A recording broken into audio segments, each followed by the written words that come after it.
É uma cilada, Bino. Hey, DJ, para o som. Hey, DJ, para o som. Segura o porque essa briga. Oi, eu sou a Carol Jack. E eu sou a Carol Will. E você está no Caro Livros, o podcast que lê mundos a fundo. Aqui no nosso podcast, a gente não vai apenas resenhar livros, a gente vai ler a realidade com a ajuda deles.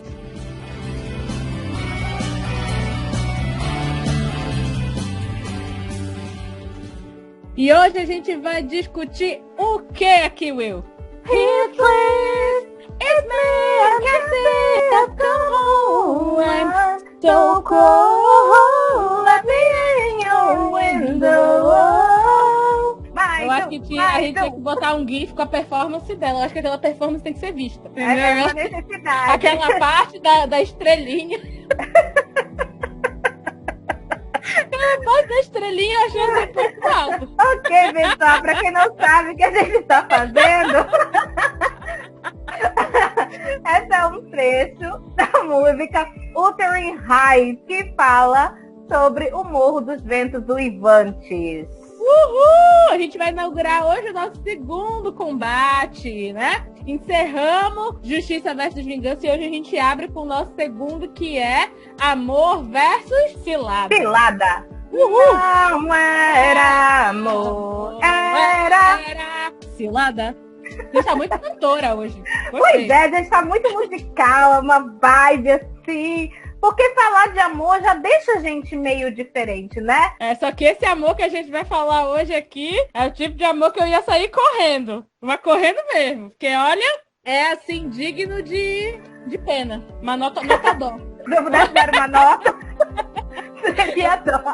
Se eu pudesse dar uma nota, seria dó pra esse amor aqui. Vamos todo mundo se esconder, correr pras montanhas, porque esse nosso combate é pra falar de amores, no mínimo, malfadados. No mínimo, assim. É sim, gente. Olha, se uma pessoa chegar com o mesmo papo que esse povo desse livro aqui pra você, saia correndo, sabe? Pega o primeiro ônibus que aparecer na sua frente, mas não caia nessa. Não caia nessa que é cilada, Bino. Bora começar falando sobre, né, o Morro dos Ventos Uivantes, como a Will já falou, que é uma obra da autora Emily Brontë. E eu vou começar falando aqui um pouquinho sobre a vida dela. A Emily Brontë, ela nasceu em 1818 na cidade de Yorkshire, na Inglaterra. Yorkshire tipo cachorro, né? E ela era filha de Patrick Brontë e Maria Brontë, que veio a falecer enquanto ela ainda era uma criança. Então ela foi criada só pelo pai. E ela é a quinta filha de 6 irmãos. E o pai dela era pastor protestante e também era escritor. E ela publicou O Morro dos Ventos Uivantes quando ela tinha 28 anos, em 1847. E ela assinou, como a Will vai falar mais pra frente também pra vocês, ela assinou sobre um pseudônimo na época, não foi com o nome dela, porque as mulheres, era muito comum, principalmente, né, as mulheres, que elas assinassem com pseudônimos masculinos, porque, enfim, não era bem visto e também não era comum as mulheres serem escritoras na época. Ela trabalhou como professora aos 20 anos de idade, mas ela teve que parar de dar aula porque ela ficou muito doente e na época se associou às excessivas jornadas de trabalho dela, né? Diziam que ela chegava a trabalhar até 17 horas por dia. Então ela trabalhava muito, muito mesmo. Ela tinha mais 2 irmãs, que era a Charlotte Brontë e a Anne Brontë. A Anne era a caçula e elas 3 eram muito conhecidas porque as 3 eram escritoras, né? A Charlotte Brontë escreveu Jane Eyre, que é um livro que é considerado, por conta do seu protagonismo feminino ser muito forte. E a Anne Brontë, ela escreveu A Senhora Whitefell Hall, que é um dos primeiros livros considerados como feministas. Então, as irmãs Brontë, elas são conhecidas por fazerem histórias em que as mulheres têm um papel muito importante. Elas são é o protagonismo feminino mesmo, a representatividade. E elas 3 eram chamadas de esquisitonas. As pessoas, né, que conheciam elas e todos os testemunhos falavam isso. E diziam que a Emily Brontë era a mais esquisita das irmãs esquisitas. Eles diziam isso, né? O que depois, muitos estudiosos da vida da Emily Brontë vão dizer que, na verdade, é um título injusto, né? Disseram que, na verdade, houve aí uma estigmatização da imagem dela, principalmente por ela ser uma mulher escritora e de muito sucesso. Disseram, na verdade, que esse título aí é injusto. A irmã dela, a Charlotte Brontë, ela fez um prefácio do livro da Emily, que é O Morro dos Ventos Uivantes, que é filho único. A Emily só escreveu esse livro. Nesse prefácio, ela fala um pouquinho de como a irmã dela era. E a vida da Emily é um mistério. Não tem muita coisa sobre ela. Só mesmo esse registro do que a irmã dela dizia, que ela era uma menina, uma mulher introvertida e excêntrica, que preferia a companhia do seu próprio cachorro do que o das pessoas, e que não era muito ligadas em romance. Daí a grande polêmica de como é que a Emily teria escrito O Morro dos Ventos Uivantes, que é considerado um clássico romântico da literatura inglesa, sem ter nunca experienciado. Diziam, né, as más línguas aí, que ela era virgem e solteirona. Então, não se sabe exatamente de onde que ela tirou as referências para construir a história dela. O que eu acho que, na verdade, essa narrativa de que ela seria uma solteirona, etc., é só mais uma maneira de tentar estigmatizar uma mulher escritora. Como se para você escrever uma coisa, você necessariamente tem que viver. Então, o cara que inventou o Superman saiu voando e soltando laser pelo olho. Quero saber se ele conseguiu, para poder fazer o Superman. Enfim, injusto. O pai dela, como eu falei lá no início, era escritor. E se sabe que ele só investiu dinheiro na educação do filho, que era o irmão dela. Só que ele incentivava as filhas a ler e escrever, o que na época já era considerado muito progressista, né? Não era comum o pai, que era homem, incentivar as filhas a isso. A Emily morre prematuramente aos 30 anos, em 1848, em consequência da tuberculose. E ela morreu somente 2 anos depois de lançar o próprio livro. E até a data que ela morreu, ela só tinha vendido 2 cópias. Então ela mal sabia que o livro dela seria uma obra super importante para a história da literatura, que seria eternizado e considerado como uma das maiores obras da literatura inglesa de todos os tempos. Inclusive, o impacto do Morro dos Ventos Uivantes é tão grande que ano passado, em 2020, ou seja, estamos caminhando aí para quase 200 anos do lançamento do livro, ele fechou o ano como sendo o 7º mais vendido do mundo. E ele impactou diversas outras obras que a gente vai ver mais pra frente. Sobretudo, a gente sabe que houve um boom novamente de vendas por conta da saga Crepúsculo, né? Que acabou sendo aí uma divulgadora dessa obra por ser o livro favorito da protagonista, Bella Swan, que levou a galera mais jovem que não conhecia a obra a ler a Emily Brontë. É engraçado a gente pensar tudo isso que a Emily sofreu. Você não pode nem ficar quieta no seu canto, que você é vista como esquisita. Aí se ela estivesse flauteando pela rua, iam falar que ela era muito pra frentex, que era por isso que ela era solteira. Mulher nunca tá certa. Jane Austen sofreu Exatamente. isso, Virginia Woolf também sofreu, Agatha Christie, exatamente. Então você sendo mulher, você nunca tá certa, tá? Só pra constar e fazer esse adendo. E agora a gente vai falar um pouquinho sobre a narrativa em si, que é intrincada, porque as pessoas que são o centro das atenções na história não são elas mesmas que contam. Ela é em primeira pessoa, é a narrativa de uma pessoa contando os fatos, uma pessoa que participou, um narrador-personagem, 2, na verdade, 2 narradores-personagens, só que não são sobre quem a história conta, que é o casal Heathcliff e Cathy. Jack vai dar umas explicações melhores sobre cada um dos personagens. E quem narra a história é o Mr. Lockwood, que é uma pessoa que alugou a Granja do Tordo, que é uma casa luxuosa nesse ambiente inóspito, que é a região onde nós temos o Morro dos Ventos Uivantes e a Granja. O nome da obra é o nome da casa onde a história vai se desenvolver. Nessa época em que é contada a história, era comum as grandes propriedades rurais terem títulos para elas, dependendo da sua localização. A gente vê isso muito em romances de época. Romances de época, a gente tem casas com nomes, o que pra gente é tão estranho hoje em dia, mas era muito comum na época. O título em inglês é Wuthering Heights. Em português ficou o Morro dos Ventos Uivantes, porque Wuthering significa algo que o vento faz, aquele vento sussurrante, aquele vento que faz barulho. E heights são alturas, morros, da ideia de morros, montanhas, enfim. E por isso a tradução em português ficou o Morro dos Ventos Uivantes. É estranho a gente pensar em ventos uivantes dessa forma, né? Mas é aquele tipo de vento tão forte que ele faz barulho. Às vezes, isso dá um tom tão triste, porque o som do vento, quando ele faz esse barulho, parece uma pessoa com sofrimento. É por isso que a gente associa esse barulho de vento com fantasmas, que é uma coisa que vai aí acontecer ao longo da história. Então, os narradores são o Mr. Lockwood, que é aquela pessoa que alugou a Granja do Tordo, que é de propriedade do Heathcliff, o herói, anti-herói, bandido, whatever dessa história. né? A gente vai discutir aí o que ele é. E ele tem esse relato da vida do Heathcliff pela Nellie Dean, que é uma empregada que acompanhou a família Earnshaw e, posteriormente, a família Linton. Porque tem uma coisa aí com essas famílias que elas se intrincaram no meio do caminho, se encontraram, se chocaram e que vai se desenvolver ao longo de toda a narrativa. A história, ela, por se tratar de algo que pessoas que não fazem parte exatamente do fato contam, a história ela vai e volta. Tem momentos em que a gente está vivendo o que a gente chama de atual, em que o Sr. Lockwood está conversando com a Nellie e debatendo sobre tudo que ele escuta dela. E tem momentos em que a gente mergulha no passado através da narrativa da Nellie. A Nellie vai contando a vida do Heathcliff e da Cathy, que são os protagonistas da história, desde quando eles eram crianças até o momento atual. E a história se divide em dois grandes momentos. O momento em que o Heathcliff convive com a Cathy diretamente, eles são jovens, e o momento em que são os filhos deles que tomam a frente, mas tendo o Heathcliff manipulando ali toda a situação por trás. Para ficar mais claro, tudo que acontece nessa história, eu montei uma linha do tempo, e aí eu vou passando tudo como acontece cronologicamente, mas no livro a gente não tem esse relato assim, dessa forma bonitinha.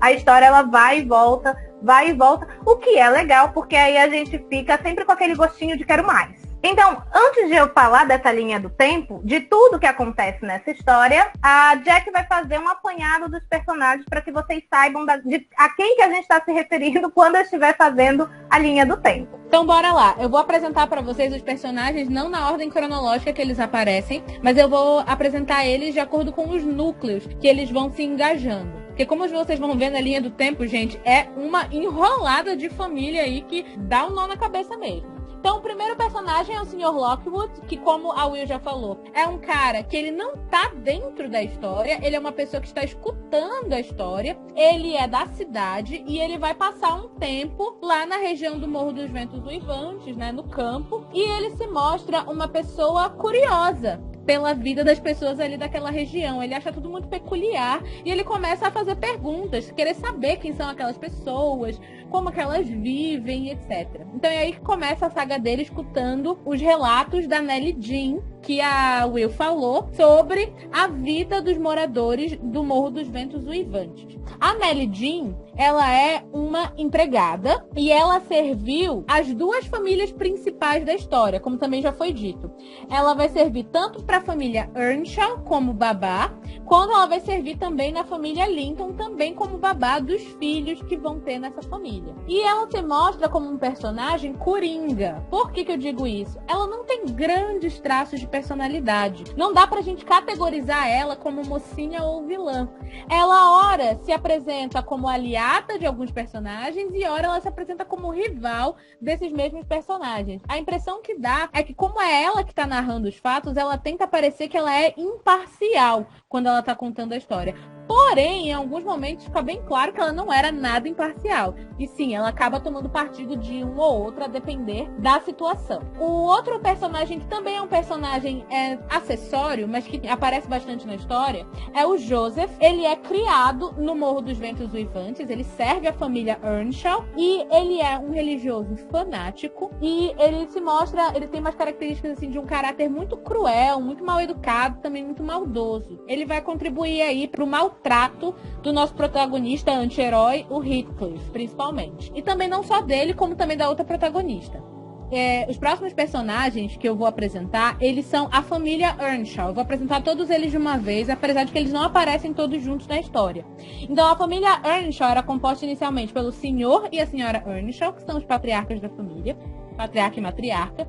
E eles são pais do Hindley Earnshaw e da Catherine Earnshaw. Então, ele tem 2 filhos, um casal. O Sr. Earnshaw, que é o que aparece mais na história, até porque a esposa é praticamente não mencionada, a gente nem sabe o primeiro nome dela e não fica claro nenhum traço de personalidade. O Sr. Earnshaw, ele se mostra como um pai frio em alguns momentos com seus filhos, um pai sexista e rígido. Porém, ele apresenta, nas palavras dele, uma benevolência cristã quando ele decide adotar um menino, trazer para casa um menino que não era da família, um menino de rua, que mais pra frente eu vou dizer pra vocês quem é. Então ele é um personagem que ele tem pouca duração na história, mas ele é controverso, porque a gente não entende como é que uma pessoa pode dedicar tanto amor a uma criança adotiva e dedicar tão pouco amor aos filhos que ele já tinha dentro de casa, né?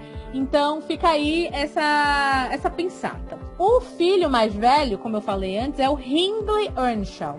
Ele é mostrado como um garoto egoísta, agressivo, preconceituoso, bastante preconceituoso e com muito desequilíbrio emocional. Então ele vai rivalizar muito com a criança adotiva que vai entrar na família. Ele vai impor muitos castigos físicos, verbais, de tentar excluir a criança que vai entrar na família por conta do tom de pele dela, por ele não ser filho de sangue. Ele vai ter todo um preconceito aí sendo mostrado dele. E mais tarde ele se casa com uma mulher que vai chamar Frances, que também não vai ter muita coisa do que dizer sobre ela, porque ela é pouco mencionada. E ele tem um filho com ela que chama Harrington Earnshaw. O Harrington Earnshaw, ele é descrito como um rapaz bonito, porém mal educado, muito rude, e ele também apresenta traços de ser muito tímido, mas ele também é colocado nele aí uma certa inocência, um certo coração bom e generoso. É colocada essa característica nele lá mais pro finzinho do livro. A gente vê a descrição dele praticamente como sendo um caipira, um menino rude, sem educação. A filha do casal Earnshaw, irmã do Hindley, é a Catherine Earnshaw, a nossa protagonista feminina aí, que posteriormente se tornará Catherine Linton. E a grande característica da Catherine é que ela tem um temperamento intempestivo, ela é considerada atrevida para a idade dela e por ser mulher, porque ela tem atitudes muito imponentes, ela responde, ela não leva desaforo e ela faz o que ela bem entende quando ela quer. Tá?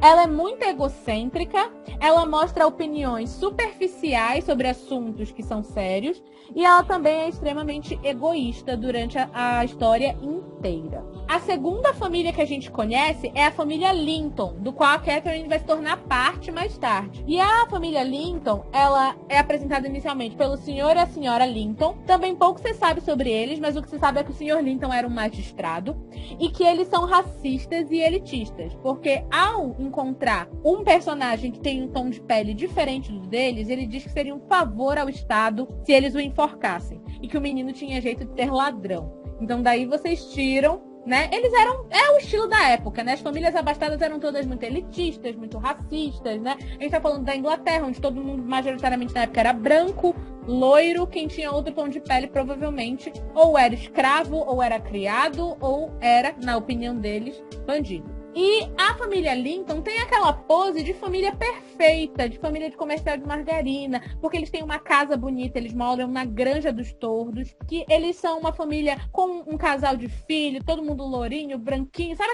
aquela pintura comercial da Coca-Cola? Era a família dos Linton.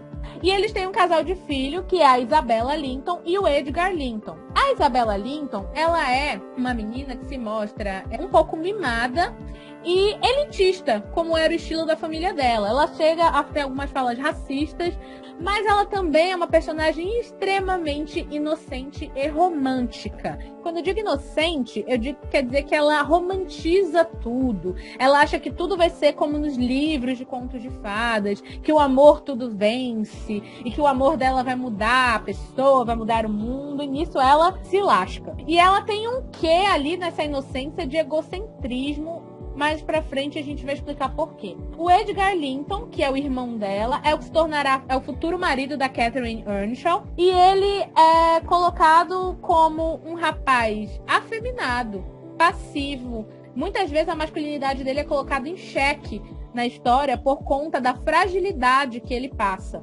Ele tem um temperamento dócil, ele é chamado de gentil e de bom coração, porém ele também tem falas elitistas e racistas ao longo da história. E para finalizar, a gente tem o nosso segundo protagonista, o nosso anti-herói, que é o Heathcliff. E o Heathcliff, ele é um menino de rua que é achado pelo Sr. Earnshaw e o Sr. Earnshaw fica com pena dele e leva ele para casa.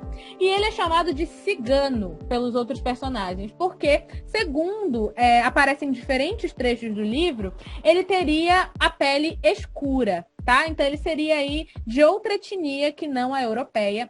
Quando ele chegou na casa, ele não falava inglês, ele falava outro idioma que ninguém sabia qual era. E as principais características dele é que ele é obcecado, extremamente apaixonado pela Catherine, que se torna irmã adotiva dele. E ele é maltratado por conta da aparência física dele durante todo o livro. Quando eu digo todo o livro, até durante toda a narrativa do passado dele, mostra diferentes maltratos que ele sofre por conta da aparência física dele. Como nas palavras dele mesmo, ele queria ser branco e loiro, mas infelizmente ele não pode ser. As características da personalidade dele é que, antes de tudo, o Heathcliff, ele é muito inteligente, ele é estrategista, ele é muito forte, fisicamente e mentalmente, porém, ele não tem escrúpulo nenhum, ele tem um temperamento bem odioso, e ao longo do livro a gente percebe como a história de vida dele deixou ele amargo. E ele apresenta aí vários traços de um mau caratismo explícito. Não que os outros personagens não sejam mau caráter, mas o Heathcliff não faz questão de tentar esconder o mau caratismo dele, ele não tenta disfarçar.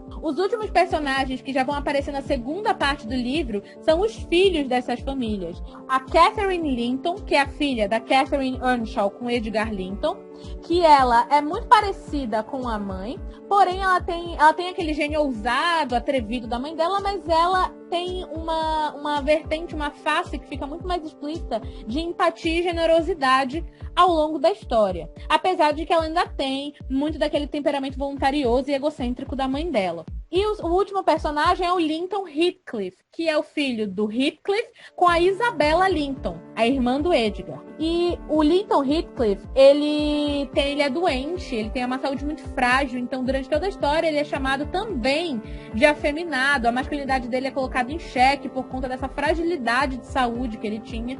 E porque ele teria uma personalidade covarde, segundo eles, né?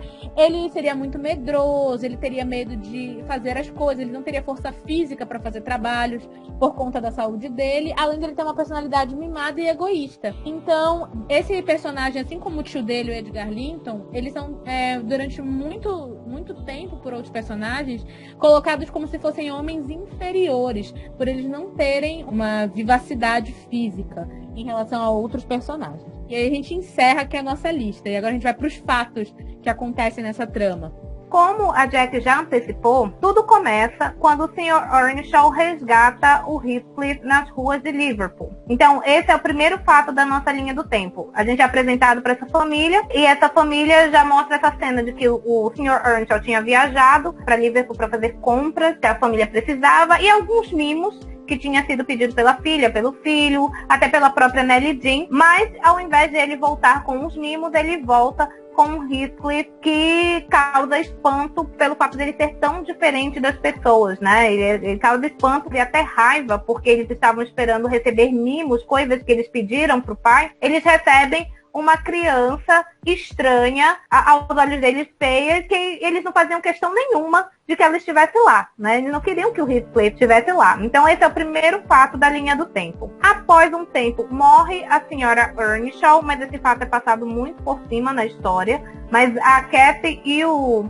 Hindley, eles perdem a mãe antes de perder o pai. Nesse meio tempo, o Hindley tinha sido levado para uma escola espécie de internato. Então ele estava afastado da casa durante a morte do Sr. Earnshaw. Quem estava com o Sr. Earnshaw era o Heathcliff e a Cathy. E eles não sabiam disso, mas durante esse período acontece o casamento secreto do Hindley. O Hindley se casou antes do pai falecer. Só que esse fato só vem à tona quando ele retorna para assumir a casa após a morte do pai. Depois disso, a Catherine e o Heathcliff conhecem os Lintons. É uma situação toda interessante, né? Eles foram espiar a casa para saber o que o pessoal de lá fazia, porque eles eram diferentes. E aí os cachorros acabam mordendo a Catherine, que se machuca, porque eles mordem valendo. E ela está sem condições de voltar para casa e acaba sendo acolhida pela família Linton para ser cuidada dos experimentos. Eles reconhecem que ela é moradora lá dos Morros dos Ventos Uivantes, e o Heathcliff é enxotado. Depois disso, nasce o Harrington, que é o filho do Hindley Hindley com a esposa misteriosa dele, porque o nome dela é citado apenas uma vez durante a narrativa toda. E o filho deles nasce bem, nasce saudável, porém a esposa do Hindley acaba perecendo no parto, sendo que já foi dito em alguns trechos da história que ela aparentava ter uma saúde frágil e estava acometida de tuberculose. Após esse fato, a Catherine é pedida em casamento por Edgar.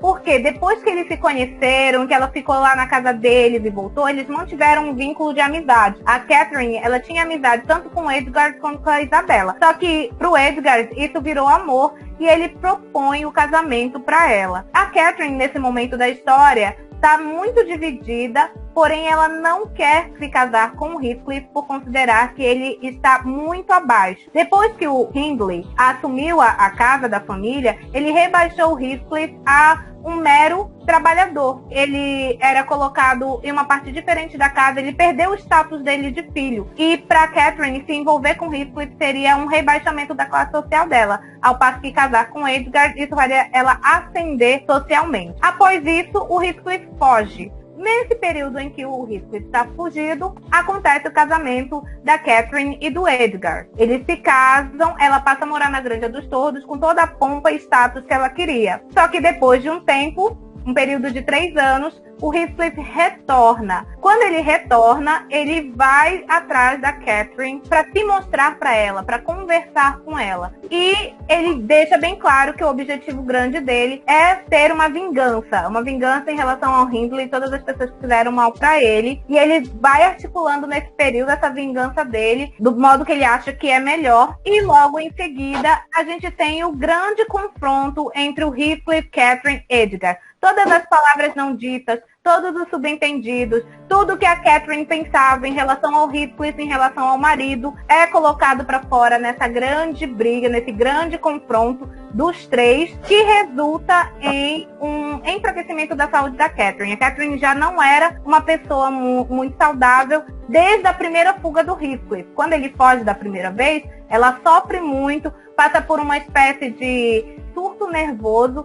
E os médicos já tinham dito que não era para ela se exaltar, então o Edgar tem sempre muito cuidado com ela em relação a isso. Só que nesse dia do confronto ela perde as estribeiras, todos perdem as estribeiras, todos ficam bravos, tiro, porrada e bomba, e o Heathcliff é tirado da casa, né, precisa ir embora, e ela definha na saúde. Ela vai ficando cada vez pior, cada vez pior, cada vez pior depois desse fato. Depois disso, ainda sem saber que a Catherine está realmente muito mal, o Heathcliff se casa com a Isabella. Ele se casa por interesse, ele se casa para confrontar o Edgar, e a gente sabe que esse tipo de relação tem uma tendência a dar ruim, né? Se você casa com uma pessoa que não é por amor, é por vingança, provavelmente isso não vai ser legal. Mas ele casa com a Isabella. Só que a doença da Catherine avança durante esse período após o casamento deles. E ele acaba culpando a Isabella pela doença da Catherine. E a vida da Isabella começa a definhar ladeira abaixo. A vida da Isabella que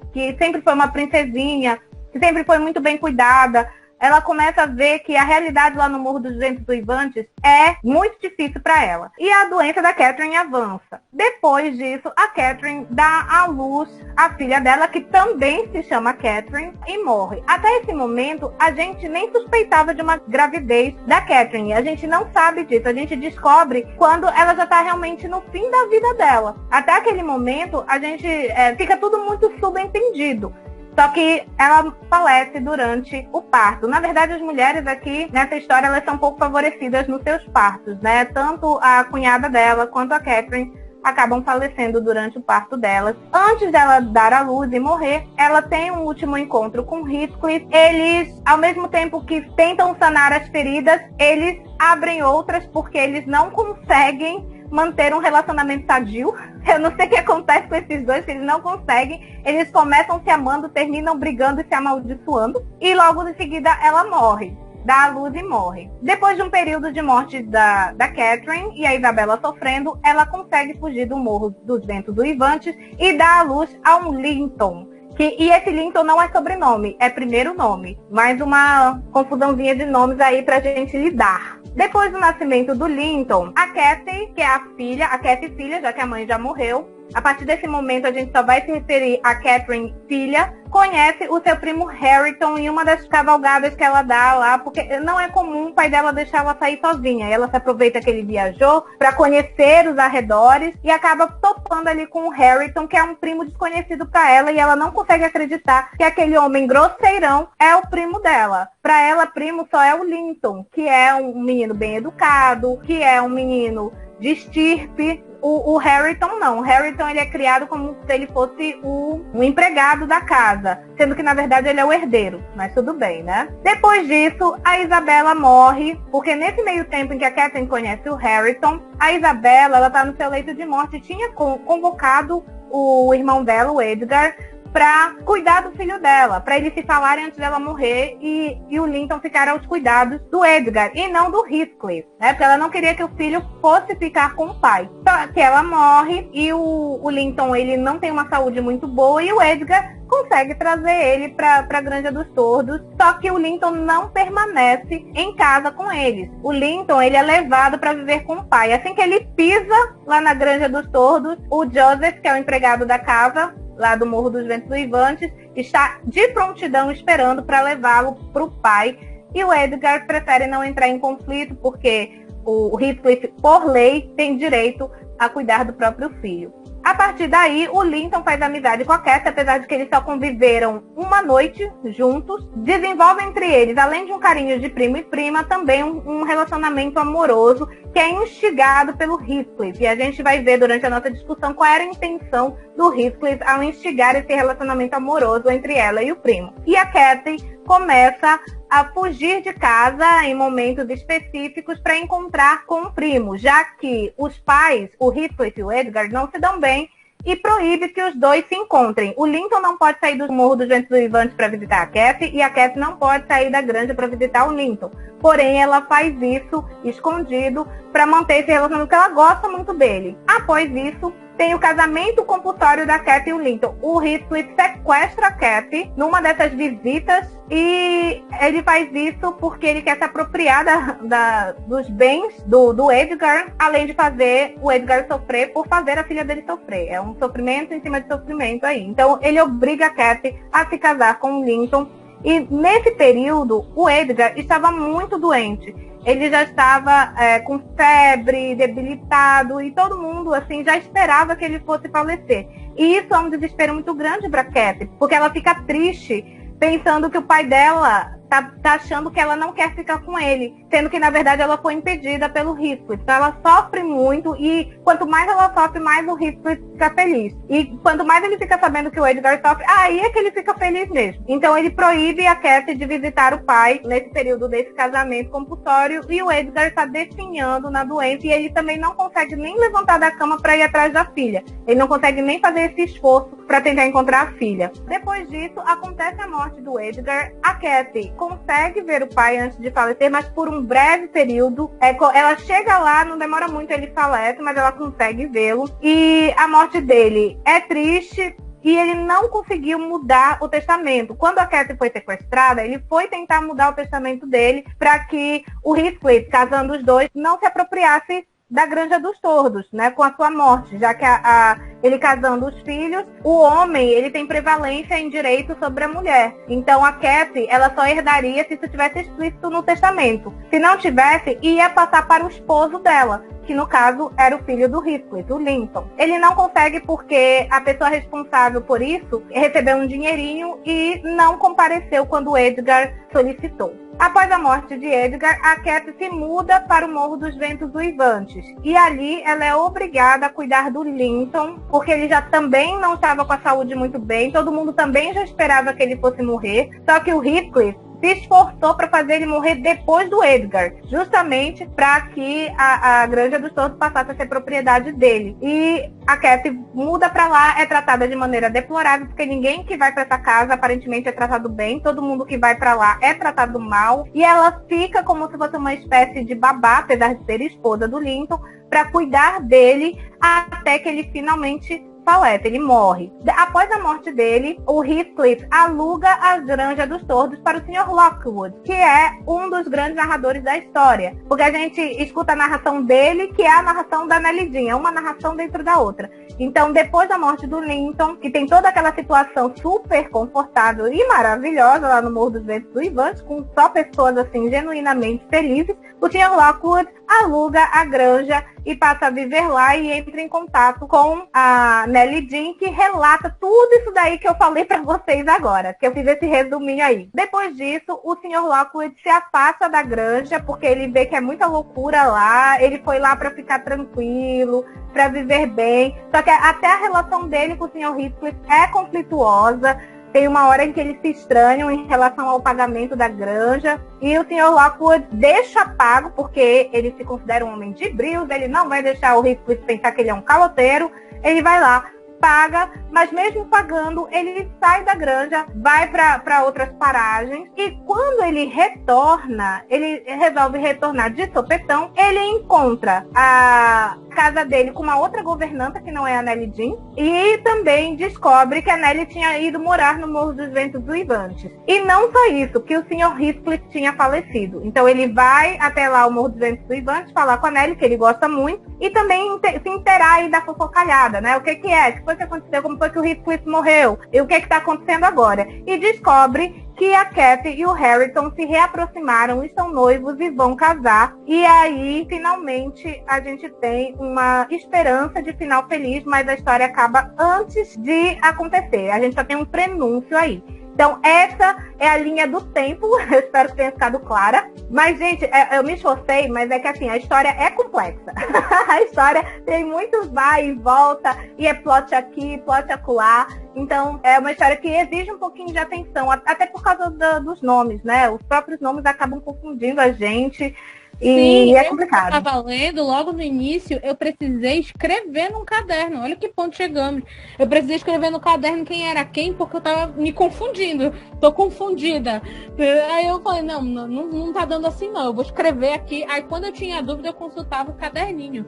Porque eu não tava entendendo quem era quem nessa história. E agora, né, a gente vai para a nossa discussão. E a gente já começou falando do nosso primeiro tópico, que é justamente esse, que são as relações familiares e os casamentos, não é isso? E essas relações familiares aí, elas são uma loucura. Até porque, como vocês viram aí, pela linha do tempo, as famílias, em algum momento, elas começam a se entrelaçar pelos laços de casamento. Todo mundo se casa com todo mundo, tem filho, e é filho adotivo que também se casa, e aí aquela coisa muito louca, é apaixonado por um, mas casa com outra, e a gente fica com essas relações dúbias que a gente não consegue botar numa caixinha e saber, na verdade, quem é par de quem, né? A gente fica nessa dúvida aí. Todo mundo acaba se entrelaçando em algum momento. Dessas relações, a que eu gostaria de marcar bem aqui na minha fala é a relação dos protagonistas, porque foi a que mais me chamou a atenção. E eu acho que é a que chama a atenção de todo mundo. Porque todo mundo fala que essa relação deles dois é uma relação romântica, do amor romântico, uma relação amorosa, eles são um casal. E eu discordo muito disso, porque a relação do Heathcliff com a Cathy é uma relação extremamente confusa, dúbia. Ela é uma mistura, porque ora ela é uma relação de irmãos, ora ela tem uma conotação romântica, ora ela fica ali no meio, entre as duas coisas, e a gente não sabe exatamente o que eles dois são. Só que a gente consegue saber é que eles têm esse sentimento um pelo outro, de que eles se pertencem, de que eles são um só. Tem aquela famosa frase, né, que a Cathy fala, que se ela morresse, o Heathcliff continuasse vivo, então ela continuaria através dele, porque eles são um só, porque ele é mais parecido com ela do que ela mesma. Eles têm essa relação que eu diria que lembra muito aquela coisa da alma gêmea, né? De vocês serem predestinados a ficarem juntos, mas não necessariamente como um casal, numa relação romântica, né? Então, essa relação dúbia que mistura família, uma relação familiar com uma relação romântica entre eles dois, é um dos pontos altos, eu acho, do livro, e que cabe numa discussão muito ampla. Principalmente porque a gente vê como, muitas vezes, a quantidade de amor que se tem pela outra pessoa não é o suficiente para que você fique com ela. Isso eu acho que é uma das grandes coisas que é mostrado na obra. Porque o status social e a questão do dinheiro, das riquezas, é colocado antes disso, né? E isso pelas próprias pessoas que se dizem estar perdidamente apaixonadas. Mesmo ela amando muito o Heathcliff, ela diz isso, que ela ama muito ele, ela não é capaz de ficar com ele porque ela não quer se sentir rebaixada, como tu falou, né? Ela não quer sentir que ela não vai ter o status social que ela gostaria de ter. E ela fala isso em vários momentos, né? Principalmente quando ela diz que ela ama o Edgar Linton porque ele ama ela. Então a Cat tem muito dessa coisa de que ela precisa se sentir com o ego massageado, ela precisa se sentir adorada, que as pessoas olhem pra ela e digam como ela é linda e maravilhosa. E o Heathcliff, apesar dele tratar ela assim, que ele só falta colocar ela num pedestal, ele era insuficiente por conta da posição social dele. Então, eu acho as relações de casamento aí, principalmente elas são norteadas pelo fator econômico. A gente tem algumas relações baseadas em amor, né? Que são contadas no dedo aí, que é a relação do irmão dela com a esposa, que pouco dura. E a relação da própria Isabela com o Heathcliff, da parte dela era por amor, né? Depois virou um inferno. Mas, tipo assim, o que mais me chama a atenção nas relações desse livro é que a gente não tem definição de nada. A gente não sabe se o Heathcliff era irmão dos dois, ou se a intenção do pai deles ao trazer ele não era que ele fosse exatamente irmão. E aí, pro Hindley ele se torna um inimigo, mas pra Catherine ele é irmão barra amante.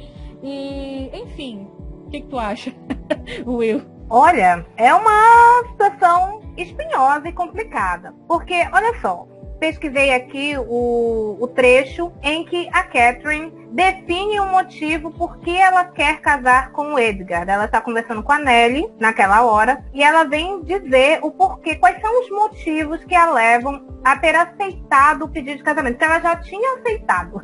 Ela só estava se questionando se aquilo realmente era uma boa atitude. Ela precisava ouvir de alguém que ela estava fazendo a coisa certa. Apesar de que, independentemente dela fazer a coisa certa ou não, porque a Nellie dá na cara dela e diz que ela não está fazendo certo, mas mesmo assim ela faz o que ela estava na telha. Na verdade, eu acredito que ela só queria desabafar com alguém. Ela estava se sentindo, digamos assim, sem ter com quem conversar, porque o Heathcliff, ele era o principal interessado nessa história, e ele era o melhor amigo dela. Ela não conseguiria conversar sobre ele para ele.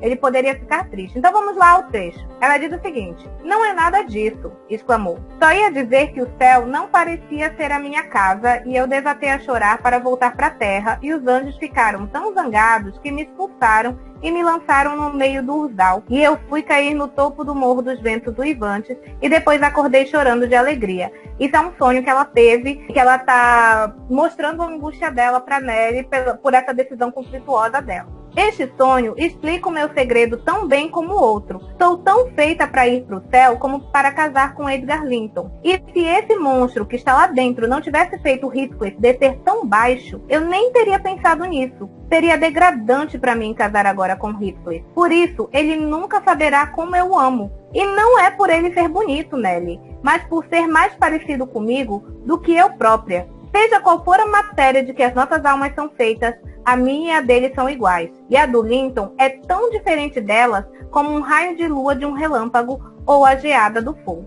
Pra te ver, né? Ela diz que ama um, mas vai casar com outro. Porque é degradante ela casar com um. Eu queria que tu fizesse aquela explicação, quando a gente teve a nossa pré-discussão, que tu falou sobre, na cabeça da Cat, ter aquela divisão que eu não consigo conceber. A Will tentou me explicar aí umas 10 vezes, mas eu não consigo. Não é que eu não consigo entender, eu não consigo aceitar que alguém possa ser dessa maneira, né? Que tu disse que ela tinha uma divisão muito clara na mente dela entre o que ela sente e entre as coisas que ela acha que ela tem que fazer. É porque é o seguinte, na minha concepção de como eu entendo a Catherine, ela é uma pessoa extremamente prática. Ela não se deixa barrar para alcançar aquilo que ela quer. Se o próprio sentimento dela é uma coisa que está tendo um empecilho para ela ter a vida dos sonhos dela, ela vai passar por cima disso. Ela tem uma praticidade muito grande. Então ela pensa, ok, eu amo Heathcliff, é ele que eu amo, é ele que é a minha própria alma, porque na cabeça, tanto dele quanto dela, eles são um só. Eles não são duas pessoas distintas, eles são a mesma alma habitando em corpos diferentes. É assim que os dois se definem. Eles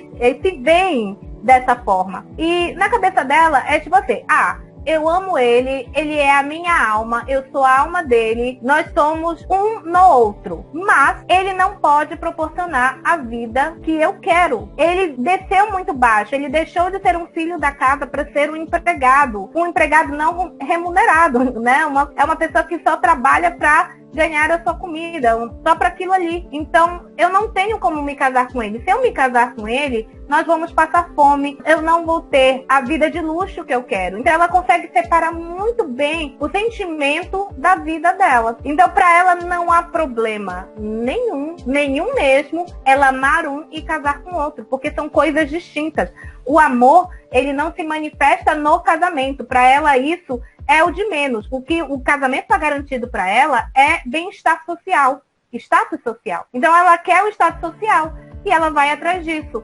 O Heathcliff não pode dar isso para ela, mas isso não quer dizer que ela não vai... Aliás, isso não quer dizer que ela vai deixar de amar ele. Para ela são coisas distintas. E eu achei o ponto alto desse mesmo trecho, se a gente seguisse lendo, é ela dizer pra Nelly Jean que ela quer casar com o Edgar para usar o dinheiro do Edgar para ajudar o Heathcliff. Eu achei, assim, o auge esse argumento, porque é tipo assim, eu acho que essa é a visão que se tinha na época mesmo. Não se tinha essa concepção, essa ligação direta entre casamento e amor. O casamento era tratado durante muito tempo como uma empresa, um contrato financeiro. E é exatamente isso que ela tá propondo. E, assim, o que mais me intriga na Cat, na cabeça, no modo dela de pensar, porque eu não consigo pensar assim, é que, tipo, quando o Heathcliff resolve tentar casar com a Isabela, tentar não, né, que ele consegue, mas quando ele começa lá a cortejar a Isabela, para provocar o Edgar e ela também, a Cat não tem nenhum sentimento de ciúme. Pra ela só acha que o Heathcliff não é adequado pra Isabela. Ela acha isso, que eles dois não são adequados, que isso não vai dar certo, que isso é uma má ideia, principalmente porque ela sabe que o Edgar vai se sentir pessoalmente ofendido, né, a irmã dele, e que a paz na cabeça dela, essa paz existe na cabeça dela, a paz que eles estavam vivendo, porque ela força, né, o Edgar a conviver com o Heathcliff. O Heathcliff vai lá na casa dela depois de casada, ele fica entrando e saindo da casa dela como se fosse morador, né? Ela acha que essa paz vai acabar se o Heathcliff começar a cortejar a Isabela. Então, na cabeça dela, tipo assim, ela não tem esse sentimento que a gente que pensa de maneira muito monogâmica associa que o amor romântico, ele parte da premissa da exclusividade, né? Que aquela pessoa, ela é só pra você e você é só pra ela. Só que o que a Catherine me intriga é que ela parte do princípio da exclusividade. Que o Heathcliff é só pra ela e ela é só pro Heathcliff, mas eles podem casar com pessoas diferentes. Então é como se ela estivesse dizendo que essa exclusividade é uma exclusividade de alma, como tu falou. Mas é um egoísmo dela pensar assim ao mesmo tempo. Porque ela prende duas pessoas por uma ideia que não é palpável, que não é física, que não existe. Ela prende tanto o pobre... Tá só na cabeça dela. Exato, tá só na cabeça dela. Isso é um absurdo, sabe? E tipo, eu até falei pra ti nessa pré-discussão que pra mim fica muito claro os sentimentos do Heathcliff. O Heathcliff ama a Cat, mas ele não ama como irmã, ele não quer ela como família, ele não quer ela como outra coisa que não seja ela como esposa dele. É o que ele quer. Ponto, acabou. Ele é muito direto nos sentimentos dele. A Cat não. A Cat, ela fica nessa dança, né? De eu amo ele, mas vou casar com outro. Será que eu casaria com ele? Eu não casaria com ele? Ele é meu irmão, ele é minha família. Ele é... Sabe? Ela fica nessa confusão. Dá até uma agonia de continuar lendo, sabe? Tinha hora que eu tinha que parar pra respirar, que eu não aguentava mais essa mulher, não. Porque eu, se fosse o Heathcliff, não sei como é que ele aguentou tudo isso aí. Nem ele, nem o Edgar. Porque... E a Catherine, ela é conhecida no mundo literário como um personagem extremamente egoísta. Essa parte que tu falou de egoísmo, ela é real, porque ela não se importa que os outros, por essa situação conflituosa, vão sofrer. Ela não se importa nem um pouquinho com isso. Ela só quer estar satisfeita. Ela quer ter os dois na mão. Um, porque completa a alma dela, e o outro, porque fornece o status social que ela quer. Então, ela não se preocupa se isso vai deixar o Edgar triste, se o Heathcliff vai ficar pirando o cabeção como ele pira, porque ele finge que ele aceita essa situação, mas ao mesmo tempo ele fica o tempo todo se revoltando. Tem um trecho aqui em que ele está batendo boca com ela, mais uma vez, porque ele... Gente, pra quem gosta de história com treta, é essa. Esse é o livro que você tem que ler. História com treta. O tempo todo eles estão brigando. E quando a gente fala de briga, tem até embate físico. A gente vai chegar nessa parte. Mas tem embates físicos, porrada mesmo, entre eles, tá? Então, assim, nessa parte, ele tá falando pra ela o quanto ele tá sentindo aquilo. E ele fala assim: mostraste-me agora o quão cruel tem sido. Cruel e falsa. Por que me desprezaste, Kathy? Por que traíste o teu próprio coração? Não tenho sequer uma palavra de conforto para dar. Tu mereces tudo aquilo por que estás passando. Mataste a ti própria. Sim, pode beijar-me e chorar o quanto quiseres. Arrancar-me beijos e lágrimas. Mas eles vão te queimar e serás amaldiçoada. Se me amavas, por que me deixaste? Com que direito? Responde-me. Por causa da mera inclinação que sentias pelo Linton? Pois não foi a miséria, nem a degradação, nem a morte, nem algo que Deus ou Satanás pudessem enviar que nos separou. Foste tu, de livre vontade, que o fizeste. Não fui eu que despedacei teu coração, foste tu própria. E ao despedaçares o teu, despedaçaste o meu também. Tanto pior para mim, que sou forte e saudável. Se eu desejo continuar a viver, que vida levarei quando... Oh, meu Deus, gostarias tu de viver com a alma na sepultura? Meu Deus do céu, quer dizer que se ela morrer, e é o que acontece mesmo, ele morre junto. E de certa forma não é metáfora não, viu? Porque ele morre mesmo junto com ela, ele fica preso na sepultura junto com ela. Que por falar esse negócio de sepultura, aquele trecho em que ele vai lá e pede pra desenterrar ela, pra ele poder ver ela, eu achei assim o cúmulo, porque ele tem dois momentos em que ele tenta tirar ela debaixo da terra. Uma ele só tenta, na outra ele consegue. Na primeira vez que ele tenta, é logo em seguida, depois da morte dela, e aí ele fala assim: eu vou desenterrar ela, e quando eu sentir o corpo dela gélido, eu vou fingir que é por causa do vento. E como ela vai ficar o tempo todo de olhos fechados, eu vou fingir que ela tá dormindo. Pra ele poder ter ela ali nos braços por alguns instantes. Só que eu acho isso a metáfora mais, assim, triste de toda a obra. Porque, quer dizer, o Heathcliff só conseguiu abraçar a Catherine na morte. Porque durante a vida inteira ela estava lá e ela não foi dele. Ela não quis ele. Eu acho que essa é a parte mais triste, sabe? E quando ele depois consegue tirar a mesma debaixo da terra, que ele quebra a lateral do caixão, para quando ele fosse enterrado do lado dela, as faces deles pudessem se encostar uma na outra, eu acho que era, na verdade, essa foi a parte em que ele selou isso e que ele aceitou. Porque, no fundo, ele só teria a Catherine na morte. E na morte eu digo que é porque eles só teriam paz para ficar juntos, livres de todas as influências sociais e externas, mortos um do lado do outro. Porque, digamos assim, o mundo não deixaria eles ficarem juntos. E isso é uma coisa, é uma característica do Heathcliff que eu acho muito estúpida. Porque ele culpa todo mundo. Ele culpa o Hindley, ele culpa o Edgar, ele culpa a irmã do Edgar, ele culpa o Corinthians, ele culpa todo mundo porque a Catherine não ficou com ele, mas ele não culpa a porra da Catherine. Eu tenho que falar a palavra porque eu fico revoltado. Tu falaste ainda agora, tu deixa aquele trecho em que ele tá muito falando aquelas coisas pra ela, né?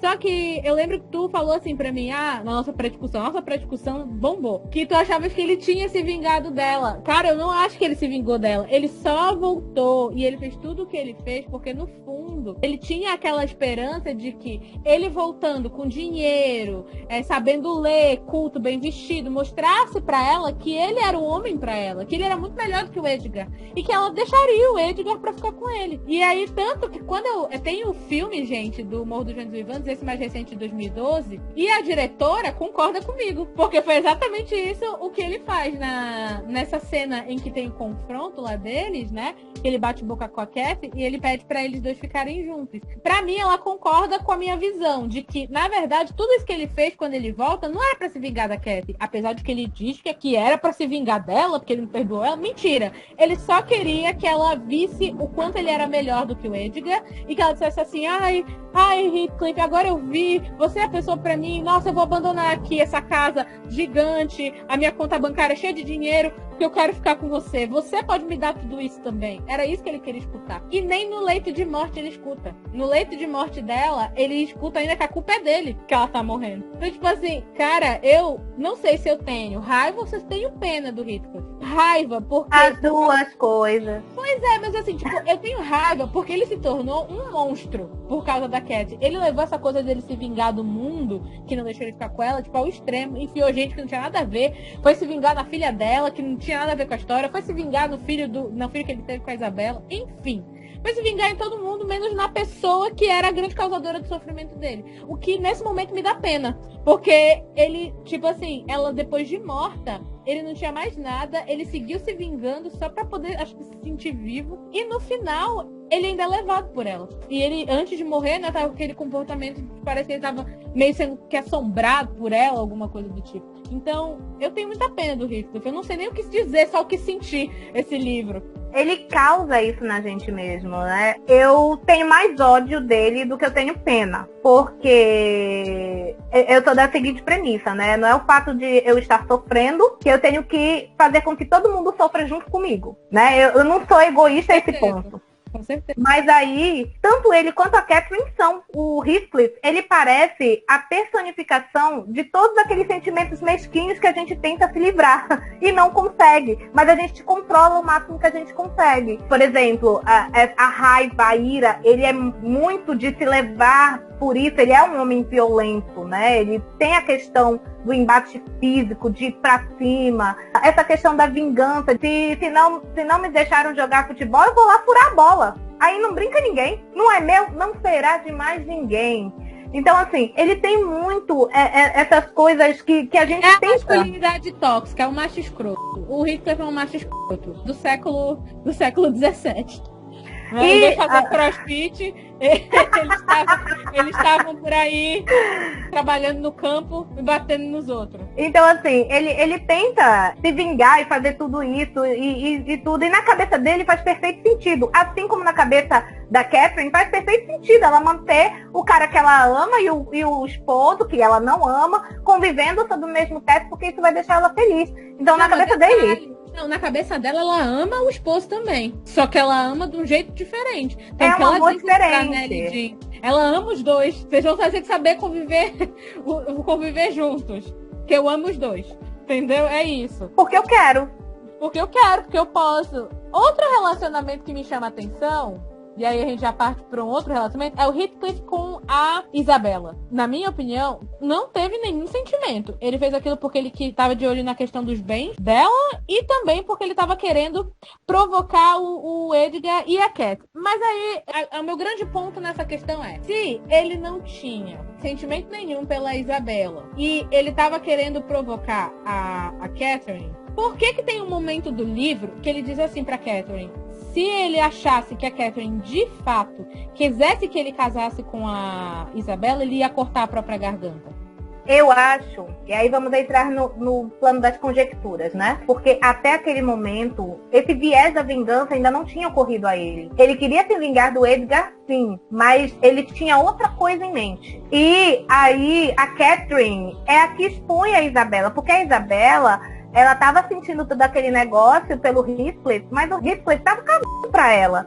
Ele não percebia que ela ficava vermelha, ele não percebia que ela ficava meio que nervosa, querendo conversar com ele o tempo todo, que ela queria estar presente nos momentos em que ele vinha visitar a Catherine. Ele não tinha se ligado em nada disso, porque naquele momento o foco dele era afundar o Hindley. O Hindley, depois da morte da esposa, fica deprimido, aí começa a jogar, começa a beber, fica extremamente violento. Todas as pessoas consideradas boas, de bem, se afastaram do Morro dos Ventos Uivantes, viam ele como um grande problema das redondezas. Na verdade, o Heathcliff vai se tornar proprietário do Morro dos Ventos Uivantes, né? Porque exatamente. O Heathcliff fica devendo dinheiro para ele, aí acaba passando a propriedade para pagar a dívida, sim. Então, nesse momento, o foco dele era esse, era se vingar do Hindley, afundar o Hindley em dívidas e na lama, que era para ele poder tirar tudo aquilo que o Hindley tinha, né? Que era a casa, até o status, porque o Hindley já tinha dito várias vezes que o Heathcliff não servia para nada, que o Heathcliff tinha que enfiar a cara na lama, esse tipo de coisa. Nesse momento ele estava focado nisso. Só que aí, a partir daquele momento em que ele percebe que a Isabela tá afim, tá querendo alguma coisa, aí eu vou me vingar duplamente. Olha só, vou ficar feliz porque eu me vinguei do Hindley e ainda vou me vingar do Edward. Mas aí ele tinha, eu entendi com essa fala dele, que ele tinha uma esperança de que a Catherine se sentisse chateada. Então, Mas com certeza! Mas assim, Mas com certeza! Isso já não era previsível de que não ia acontecer, de que esse plano ia furar. Porque, assim, vamos pensar na cabeça do Heathcliff. Heathcliff conhece a Catherine, eles eram unicarne, desde criança. Ele sabe muito bem que a Catherine, ela acha, digamos assim, que a posição dela nunca vai ser abalada. Ela sabe que o Heathcliff nunca vai olhar pra outra. Então, mesmo que ele casasse com a Isabella, a posição dela não seria tomada. Pelo menos eu penso que seria isso. E ele tinha consciência disso. De onde ele tirou, de onde ele concebeu que a Catherine iria impedir ele de se casar com a Isabella? E eu tô levantando essa questão porque eu vejo gente usando essa cena como argumento pra dizer que a Cat teve sim ciúme dele. Mas eu não sei tu, mas eu não achei que teve. Eu achei que na cabeça dela tava tudo certo. Se ele quisesse casar, muito, muito que bem. Ela não aconselhava. Até porque eu acho que o interesse da Catherine, ele não deixar ele casar com a Isabella, era porque, pela questão dos bens. Tanto que ela fala pra ele, tu tá olhando com muita ganância pra fortuna do teu vizinho. Mas lembra que a fortuna desse vizinho é minha. Ela falou pra ele. Então me parece que a preocupação dela era muito em mais dele acabar tendo um filho com a Isabella. Se fosse pegar os bens, né, da família, do que propriamente ela ter algum problema dele se casar com outra mulher. Não sei se tu interpretou igual a mim. É basicamente isso. Assim, ela não vai ter ciúmes, porque, como eu disse, na cabeça dela tá muito bem separado isso daí. O pessoal que se vale desse trecho pra falar sobre essa questão de ciúme é porque ela parece que tá jogando um charminho. Eu acho que seja isso. Talvez o modo dela falar, assim, parece que ela tá jogando um charminho. Do mesmo jeito quando ela fala com a Isabella. A Isabella é uma que joga na cara dela e diz que ela não quer dividir o Heathcliff com ninguém. Elas têm um embate quando o Heathcliff não está, que a Isabella ficou putaça da vida porque a Catherine cortou o que ela tava falando e levou o Heathcliff pra passear em outro lugar, pra eles continuarem a conversa deles.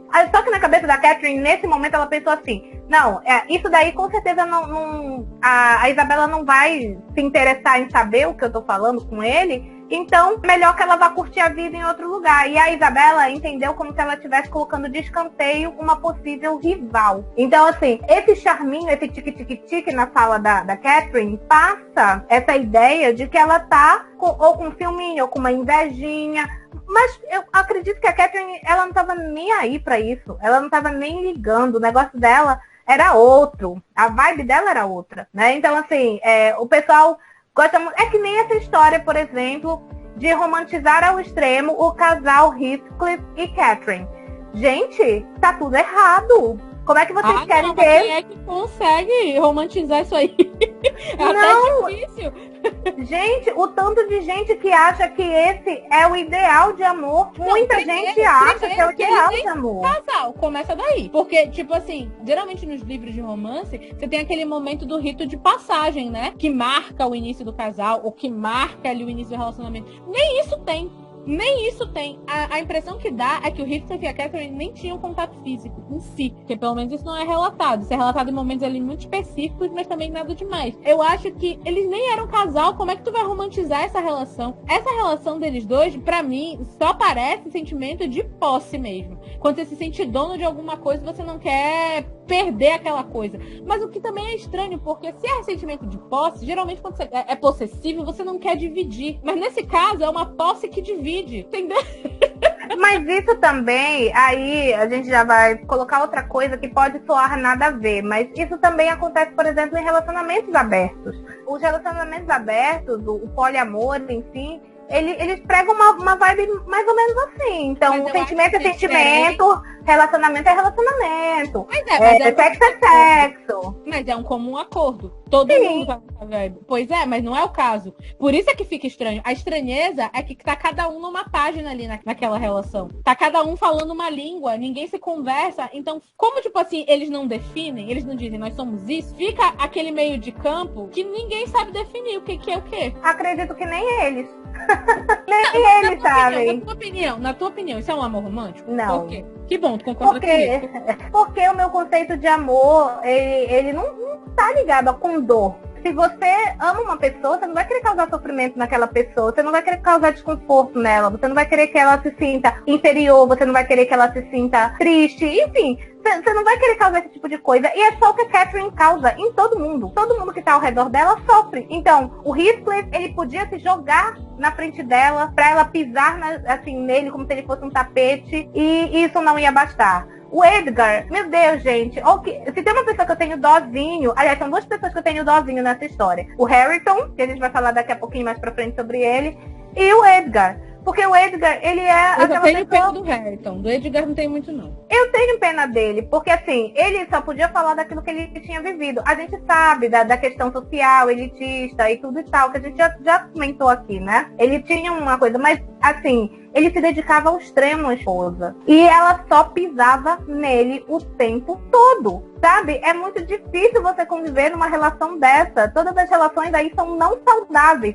Então eu acho assim que a gente tem uma romantização de relacionamentos abusivos grudado no nosso cérebro. Isso acontece Agora tu tocou no muito. ponto, Então, então para as pessoas que leem livros que têm situações como essas, elas tendem a pensar que isso é a maior demonstração de afeto e carinho que se possa ter. Só que, na verdade, é justamente o contrário. Então, se você quer um amor de verdade, se você quer felicidade com esse amor, é você ler esse livro e pensar, isso é tudo que eu não quero na minha relação. Exatamente, só que aí vem uma coisa que eu acho muito problemática. Quando eu tava pesquisando sobre esse livro aqui, eu fui ver fóruns de internet, porque eu queria saber o que a galera estava falando. E aí eu vi gente que tava dizendo exatamente isso, que eu concordo também, que isso é um exemplo de relacionamento abusivo, que a gente não pode romantizar. E tinha gente dizendo assim, ai, mas isso é uma chatice, porque é só uma ficção, não tem nada a ver. A gente pode achar bonito o casal, o romance, e não é por isso que eu sou a favor de relacionamento abusivo. Só que aí eu acho que você não Mas isso cria modelos pra gente. Exatamente. Cria modelos. Numa coisa que é muito importante, é que quanto mais contato você tem com conteúdos que normalizem esse tipo de comportamento, maior é a probabilidade de quando isso acontecer com você achar que aquilo ali é normal. Então, é muito difícil você dizer assim, isso daqui é ficção, então não tem problema. Não tem problema pra você se você já tiver 40 anos, 30 anos, ok. E às vezes até tem gente que, né, pega isso como referência e acha que é o normal. Mas você não tá falando só que só esse tipo de pessoa que já tem uma mente formada vai ler. E gente que ainda tá começando a experienciar amor, se depara com esse tipo de história, de modelo, e não lê ele com criticismo. Porque assim, eu também não sou a favor de que a gente não possa ler esse tipo de história. Ou que esse tipo de livro tenha que ser banido. Não, esse tipo de livro tem que existir para que a gente abra discussão. Mas a gente tem que discutir. E também não é só o que não pode é romantizar. Exato, é ficar dizer, isso tá certo, isso é lindo. Ai, maravilhoso, aí achei uma... Também a gente não pode parar aí. A gente tem que aprofundar o negócio e ver que, na verdade, isso aqui é um exemplo de um relacionamento que não deveria existir. Que amor não é levar o outro à loucura, ao sofrimento. E que se tá nesse nível, é melhor que não fique. O melhor é que cada um siga vivo. Essa coisa que eu acho que o romantismo, e aqui no Morro dos Ventos Uivantes, apesar de que ele não é mais do romantismo, não é isso? Mas ele tem aquele tom fúnebre do romantismo que é levado ao extremo, de que o amor e a morte caminham juntos, né? Tem influência byroniana, dessa coisa do extremismo, do puro egocentrismo.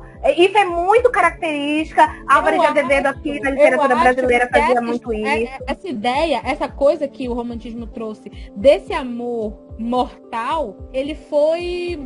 Como é que eu posso dizer? É um conceito interessante, eu não tô dizendo que é culpa deles, eu tô dizendo que a maneira como a sociedade pegou essa ideia de amor e distorceu ela é que foi ruim. Então, por exemplo, a gente pega esse tipo de obra, desse movimento, que faz com que o amor e a morte eles sejam praticamente dois lados da mesma moeda, né? Tem várias obras que são assim, Romeu e Julieta, etc. Que as pessoas começaram a achar que, em algum momento, que isso justificava algumas coisas. Então, por exemplo, eu escutei gente que diz assim, que o cara foi lá, o ex-marido foi lá e meteu um tiro na cara da ex-mulher, né? Porque não aceitou a separação. Aí como é que a pessoa chama? Isso é crime passional. Gente, crime passional não existe, porque crime é crime.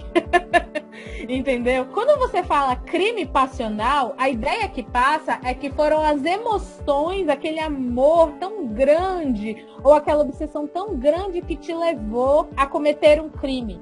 E na verdade não é. O que te levou a cometer o crime é porque você foi egoísta, você não soube.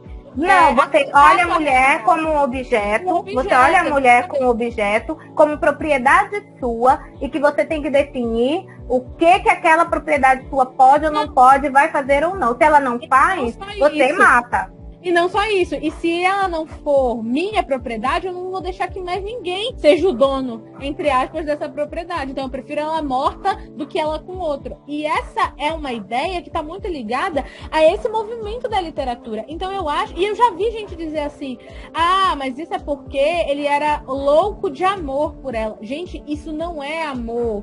Isso daí é um problema mental, isso é uma doença, não é a mesma coisa. A pessoa precisa de terapia para ela entender que amar não é você querer a pessoa ao extremo, entendeu? Tipo, vocês ainda são duas pessoas que vão estar caminhando juntas e construindo uma vida. É impossível, é fisicamente impossível vocês serem a mesma pessoa. Então você vai ter que aprender a respeitar o espaço e os limites do outro. Só que por que eu tô levantando esse assunto? Porque eu vejo uma galera que acha que você não pode problematizar. Acha que problematização é sinônimo de que você tá dizendo que as pessoas não têm capacidade de separar a ficção da realidade. Mas a grande questão é que a ficção e a realidade, em algum momento, elas se encontram. Uma parte da outra e elas se entrelaçam ali. Então, não é inegável que a gente tem gente que pensa igual o Heathcliff e a Catherine. E eu não estou dizendo que é culpa do livro. Eu estou dizendo que esse tipo de livro vem para levantar essa discussão. E se você não discute porque você acha inútil, porque é só uma obra de ficção, ai meu Deus, que exagero, então a gente não vai mudar nada nunca. Porque a gente só muda a maneira como as pessoas pensam discutindo as ideias. E nada melhor do que você usar como ponto inicial uma obra que retrata muito bem essa situação, porque é uma realidade. E a minha preocupação é principalmente em cima da mente jovem. Porque, por exemplo, eu, quando li Crepúsculo, eu não era uma adolescente mais. Eu era uma jovem adulta. Eu estava lá na casa dos 20 anos. Em teoria, eu já era para discernir muita coisa ali, né? Só que, quando eu fui reler a obra, e eu comecei a prestar atenção em um monte de coisa. Já depois, assim, na casa dos 30, né? Eu fui prestando atenção em um monte de coisa que eu achava lindo na história quando eu li lá nos meus 20. E que hoje em dia eu ia dizer, isso aqui é inadmissível. Isso não pode acontecer. Então, essa discussão sobre o que acontece nessas obras e como ela vai impactar a nossa vida, e é necessário discutir isso mesmo, é preciso que a gente discuta. Mas é porque as pessoas entendem que quando você faz isso, você está dizendo que é culpa da obra. Mas não é que a obra inventou o problema. A obra, ela só desnuda o problema. Ela explicita o problema. Ela é um pontapé inicial para uma discussão, mas as pessoas...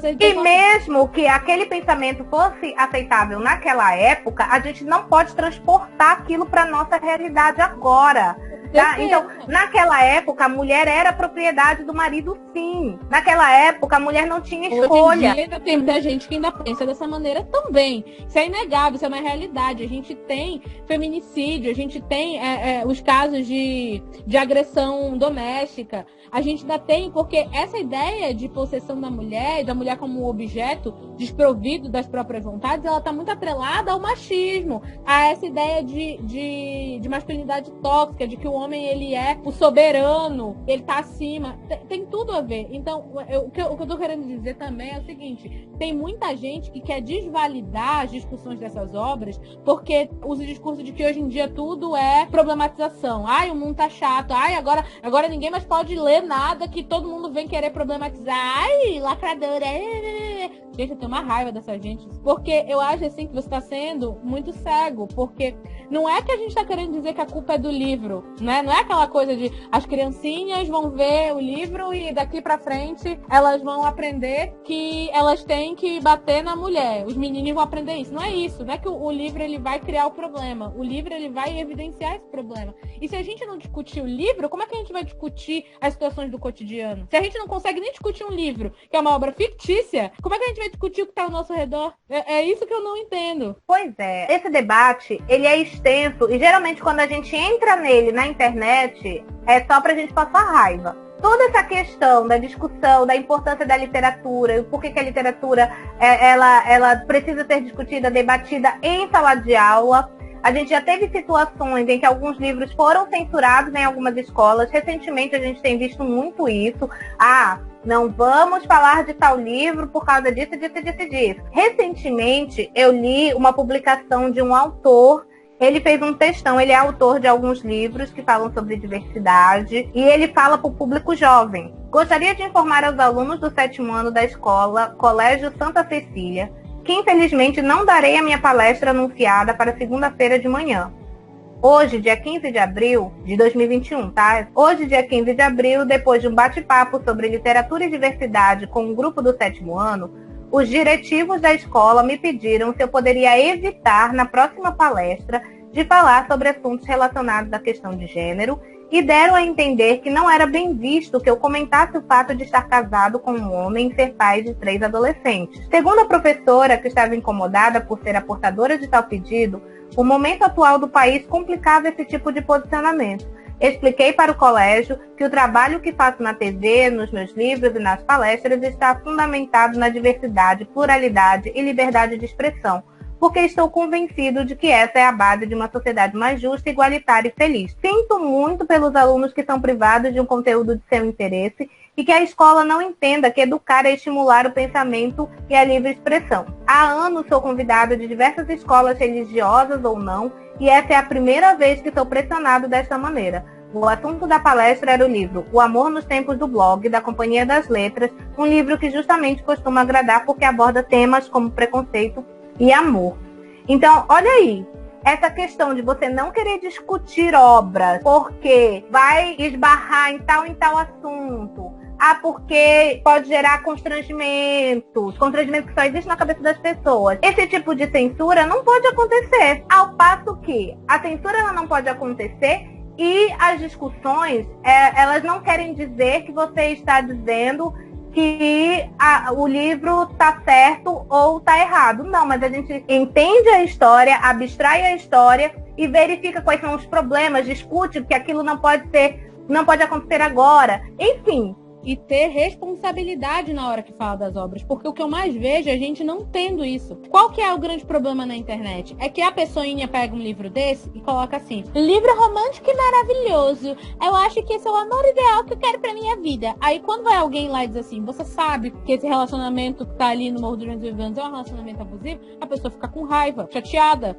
Mas por quê? Porque a gente tem que ter responsabilidade na hora da gente falar de uma obra que ela abre uma discussão importante, principalmente na internet, onde todo mundo vai ter acesso àquele conteúdo. Então, quando uma pessoa, ela faz uma frase dessa pro livro, eu não tô querendo dizer que ela não tem o direito de achar o relacionamento bonito na ficção. E tudo bem ela achar esse relacionamento bonito na ficção. Mas ela tem que ter responsabilidade que na hora que ela bota isso na internet, as pessoas vão ler.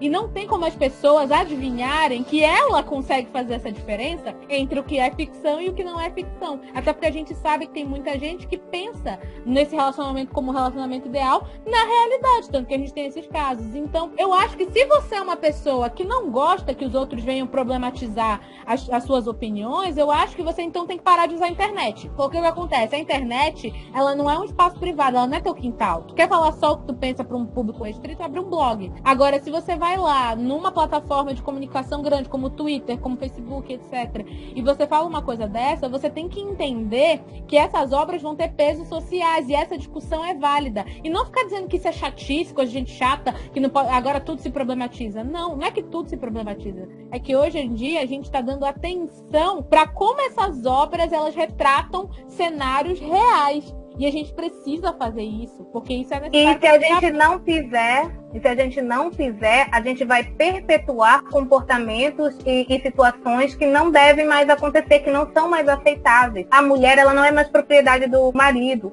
Então, ela tem autonomia.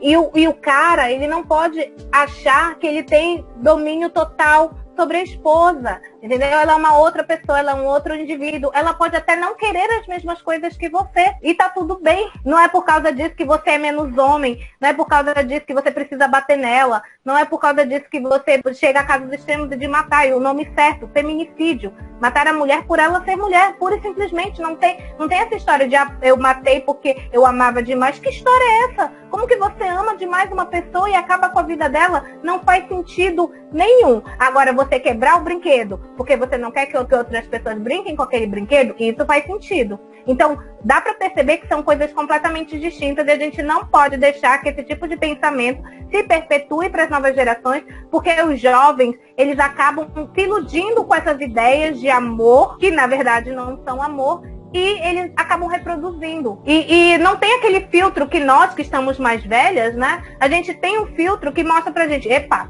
isso aqui não é legal. Não, isso aqui tá na história, tudo bem, e beleza. olha lá, porque às vezes a gente tá tão imerso naquilo que mesmo depois de velho, como tu falou, tu leu o Crepúsculo na casa dos 20 e achava aquilo maravilhoso. E a gente vai ter, gente, um capítulo só, um episódio só pra isso, mas já dando algumas adiantamentos aqui, eu lia muito shoujo, que é aquele gênero de romance dos mangás, que é voltado pro público feminino. E hoje em dia eu não consigo passar da primeira página, porque eu fui me revoltando ao longo dos anos. À medida que eu fui ficando mais velha, quando eu fui ver o que estava acontecendo, os tipos de relacionamento que estavam sendo vendidos ali como uma maravilha, como uma coisa maravilhosa, uma coisa linda, eu ficava assim, gente, o que tá acontecendo? A menina sendo tratada feito lixo, a história todinha, no final ela casa com o cara, sabe? Aí eu ficava, hã? E no Yasha. E tipo assim, aí no final Ai, que ele agonia. se redimia. O cara foi um escroto a história todinha, mas magicamente ele se redimia e casava e todo mundo Ele se redimia. Não se redime, não. Continua fazendo as mesmas coisas que a mulher é paciente e porque ele aceitou casar com ela, E a porque é mulher uma coisa demais. Não, Oh, e meu tipo, Deus, a ele mulher, aceitou casar ela é a comigo. salvadora, ela é a salvadora, ela vai mudar o cara. Quer dizer, a família do cara falhou na criação dele, a escola falhou na educação dele, todas as outras instituições sociais falharam em corrigir a personalidade desse homem, mas é a mulher que vai ter que dar conta de resolver todos esses problemas. Porque a entendeu? mulher faz o homem. Aham, sua Você esposa. botar a falha de todo um sistema educacional em cima de uma única pessoa para que essa pessoa basicamente corrija os problemas do cara. Tá difícil, olha. Sinceramente. Tem eu uma sou pessoa esposa, que não sou consegue, babá. Terapeuta. Terapeuta é uma pessoa que talvez consiga isso, né? Talvez nem ele. Porque falta de educação do terapeuta não vai curar. Ele vai Tem que curar- resolver essa coisa de piano aí, tá? Você não pode projetar a sua mãe na sua esposa, tá bom? Assim, só pra você entender. Ela não é obrigada a lavar suas cuecas, não é obrigada a ver se você almoçou, jantou. Você é uma pessoa crescida, com 2 braços, 2 pernas, que pode lidar com você mesmo, Se adulto, você é um funcional. homem que consegue, e se você é um homem que consegue cozinhar, lavar, passar, cuidar da roupa, fazer suas coisas, parabéns. Você é um adulto normal, médio como qualquer um, tá? Muito bom. Exato. E não só relações amorosas vive o Morro dos Ventos Uivantes, né? A gente tem outras relações aí pra falar. Ah, tá. Eu Né? achei que tu já ia pra outro tópico. A gente tem as relações aí de pais e filhos, né? São relações muito também polêmicas, né? Que a gente vê aí. A gente vê principalmente o sexismo. Eu, pelo menos, foi isso que eu consegui abstrair. O sexismo, a diferença da Cat, o pai dela fazia em relação ao irmão, né? E também o que eu achei muito curioso é por que o pai da Cat dedicava tanto amor ao Heathcliff, tão pouco aos filhos dele mesmo. Eu não tô dizendo que exista diferença entre filhos adotivos e filhos biológicos, tá, gente? Eu não sou a favor disso. Eu acho que tem que ser tratado igual mesmo. Mas a questão é que o Sr. Earnshaw, às vezes, até defendia o Heathcliff dos filhos dele biológicos, porque ele sempre colocava o Heathcliff como aquele que estava sempre certo. A palavra do Heathcliff valia mais do que a palavra da Cat e do Hindley. Tanto que o Heathcliff usou isso aí como uma carta para ameaçar o Hindley em alguns momentos, né?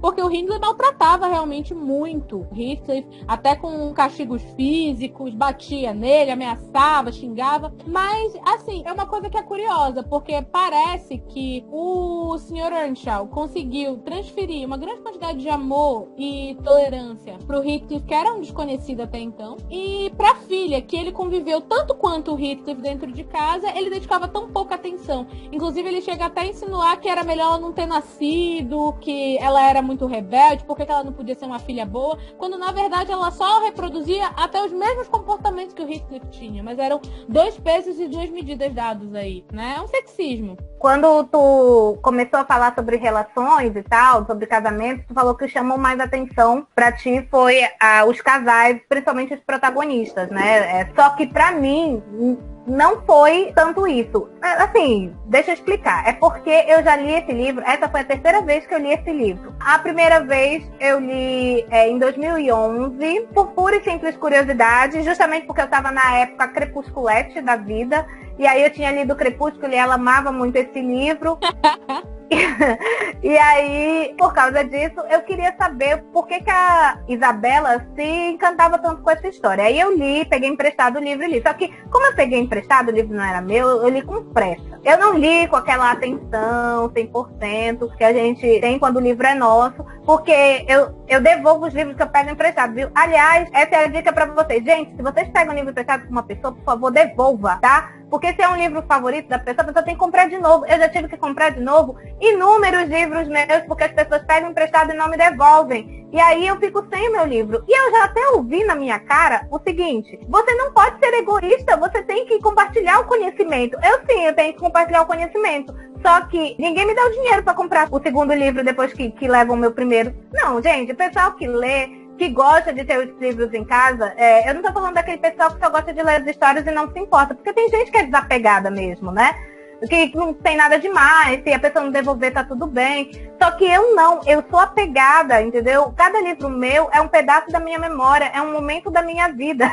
Então, por favor, devolvam os livros que vocês pedem emprestado. Não sejam filho da puta que leva o livro embora e não devolve, tá? A pessoa que gosta de cuidar dos livros em casa, ela vai sofrer. A segunda vez que eu li foi a versão em inglês, foi um e-book que eu li em 2018, mas eu também não estava lendo com total atenção, porque eu estava me preparando para um concurso público.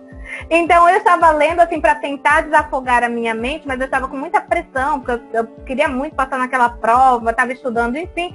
Li o livro, mas não li com tanta atenção. Agora, essa vez aí sim, essa vez que eu li agora, recente, pra gente poder conversar aqui no podcast, eu li com toda a atenção do mundo, fiz anotações, haja post-it, porque eu ia colocando as minhas anotações lá do lado, em cima, fazia a seta, enfim. E o que mais me chocou, assim, logo de cara, e que eu não tinha percebido até então, mesmo tendo lido o livro 2 vezes, foi essas relações tóxicas entre pais e filhos durante toda a história. Tudo isso me chocou. E as frases que os pais dizem para os filhos são, assim, muito pesadas.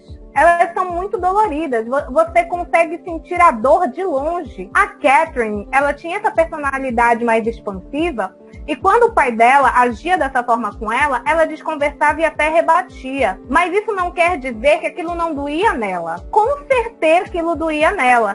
E arrisco dizer que muito. Aí eu me pergunto quais traços da personalidade da Catherine foram moldados por essa espécie de alienação parental. Esse descaso que o pai dela demonstrava. Será que essa vontade dela de ser admirada por todos não era uma falta de ser admirada pelo próprio pai? Eu acho que a falta, na verdade, ela era generalizada, porque a Cat e o Hitler cresceram numa família muito desestruturada, né? Porque depois que o pai já ficou doente, ele já ficou com uma personalidade mais difícil, ficou mais rabugento, tratava eles mal, né?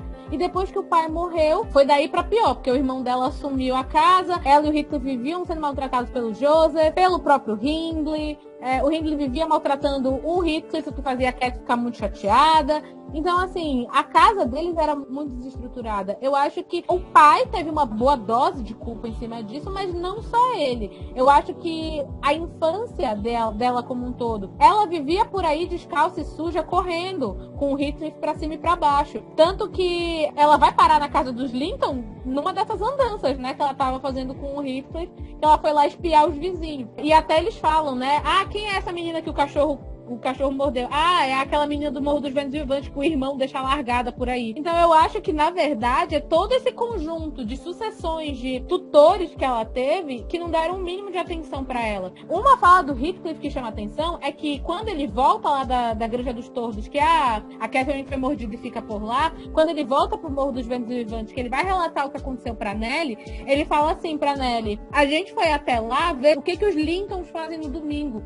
Será que os filhos deles também ficam tendo que se esconder pelos cantos enquanto os pais enchem o bucho de comida e bebida? Porque era o que acontecia com ele e com a Cat dentro de casa. Então o irmão dela com a esposa comiam, bebiam, festejavam, ficavam na frente da lareira, e eles dois eram expulsos para as áreas frias da casa onde não tinha lareira, eles não podiam comer direito. Então, assim, eu acho que essa infância dela, de tantas perdas, de tanta ausência, é que na verdade levou ela a gostar de receber atenção.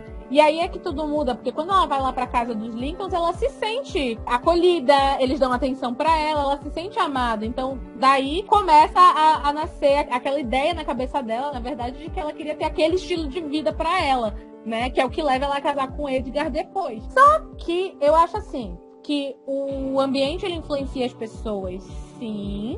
O ambiente ele tem um peso muito maior do que as escolhas pessoais.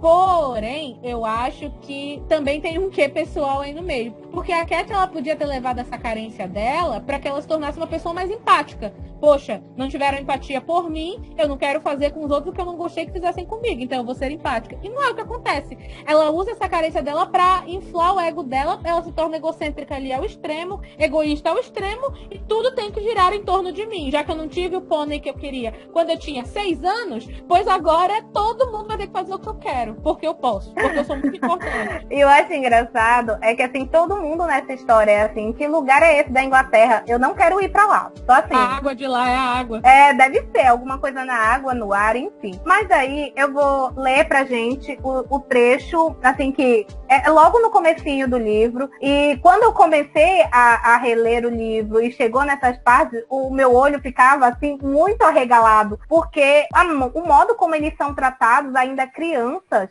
eu não sei se eu penso isso porque eu sou mãe e a gente para pensar em tudo que a gente fala, porque a gente fica pensando no impacto que aquilo pode ter na vida dos filhos, mas assim, eu senti muito esse tapa no peito, assim, quando eu vi essa fala do pai deles se referindo a eles. Então, olha só, tem a frase dele, do pai, se referindo ao Hindley. Ele fala assim: o Hindley é um incapaz e nunca vencerá na vida, nem aqui, nem em qualquer canto do mundo. E aí ele fala para a filha: não, Kathy, dizia o meu antigo patrão, eu não posso gostar de ti. És pior do que o teu irmão. Vai, filha, reza as tuas orações e pede perdão a Deus. Às vezes pergunto a mim mesmo se valeu a pena ter te criado. Cara, como assim, né? E aí entra a questão que eu levantei. Por que então o amor ao Heathcliff e tanto desprezo pelos filhos? Eu não consigo achar uma justificativa. Eu não sei se é porque ele sentia que ele estava sendo benevolente, gostando do Heathcliff, pelo Heathcliff ser uma pessoa em desvantagem social, né? Era um menino de rua, um menino que iria ser maltratado por onde ele fosse por conta da aparência física dele. Então talvez seja mais uma questão dele se sentir bem com ele mesmo do que propriamente gostar mais do Heathcliff. Eu não sei. Era isso que eu ia dizer. Eu acho que essa questão cristã, principalmente personificada na presença do Joseph, o Joseph, ele tinha um poder assim, primeiro que ele condenava todo mundo pro inferno, e ele tinha muito esse negócio de querer dizer o que é certo e o que é errado, enfim. E o pai, ele escutava muitas coisas que o Joseph falava. E eu acredito que ele se sentia feliz ao cuidar do Heathcliff, justamente porque ele era uma pessoa desfavorecida. Isso acontece tanto com as pessoas. A esmola, ela parece que ela faz mais bem pra pessoa que doa do que pra pessoa que recebe. Mas aí, então, não era amor. Era não. A autossatisfação, era ego. Não era nada relacionado ao amor, porque do jeito que falavam, parecia que ele tinha mais amor pelo Heathcliff.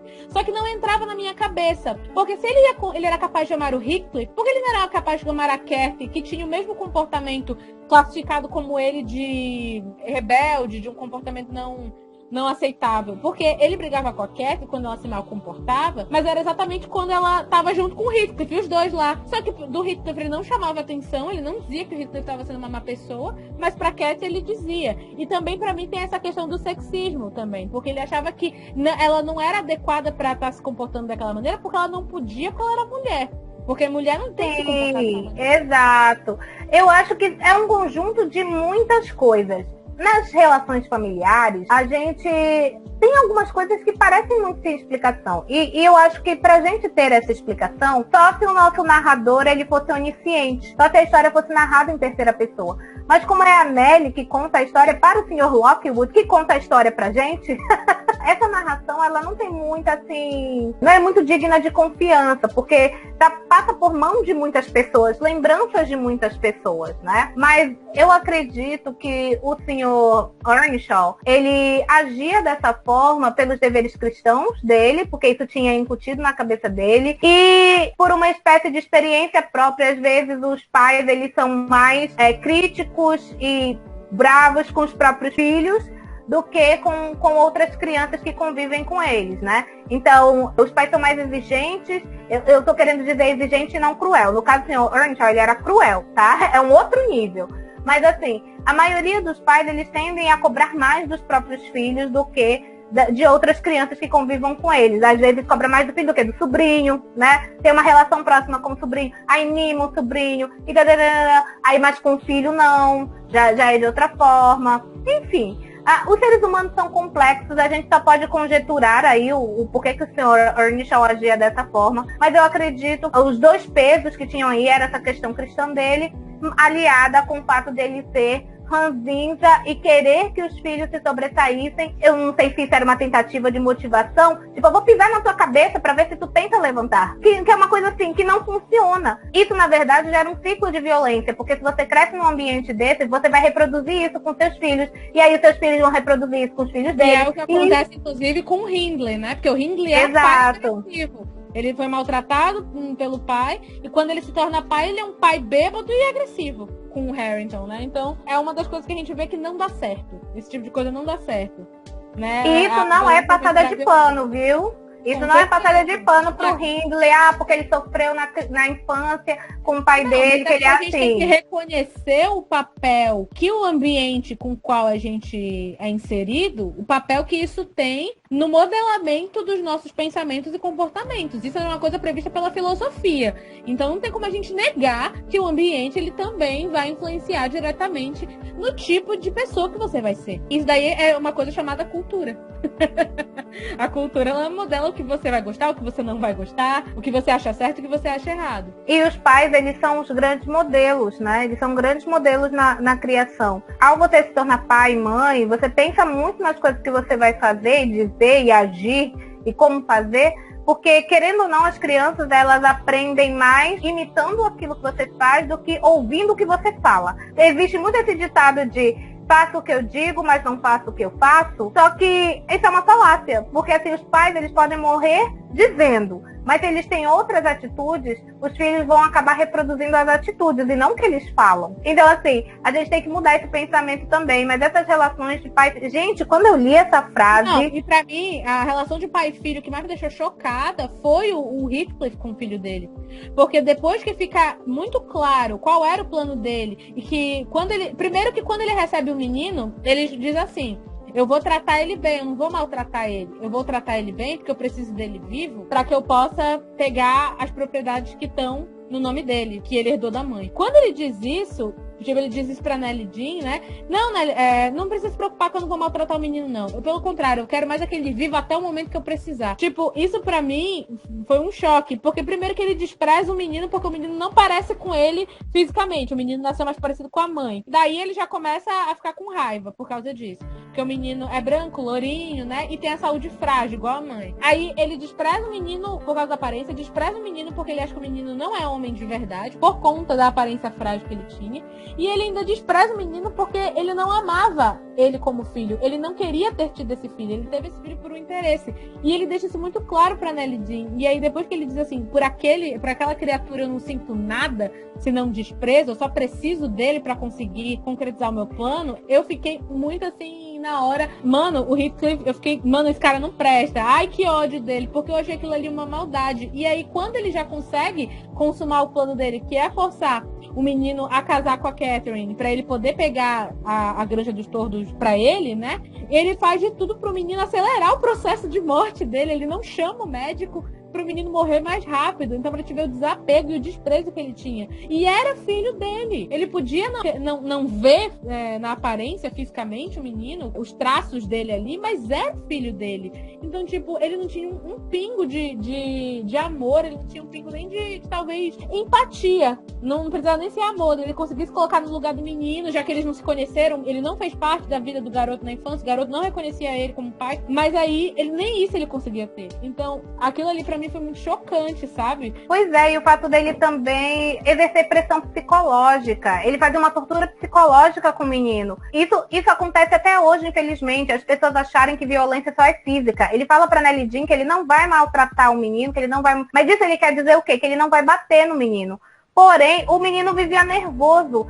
Na conversa em que o Linton tá tentando atrair a Catherine para dentro do Morro dos Ventos Uivantes, para que o Heathcliff conseguisse sequestrar ela, para que ela casasse, ele estava super nervoso porque a Catherine estava ameaçando ir embora. Mas se ela fosse embora, ele ia sofrer.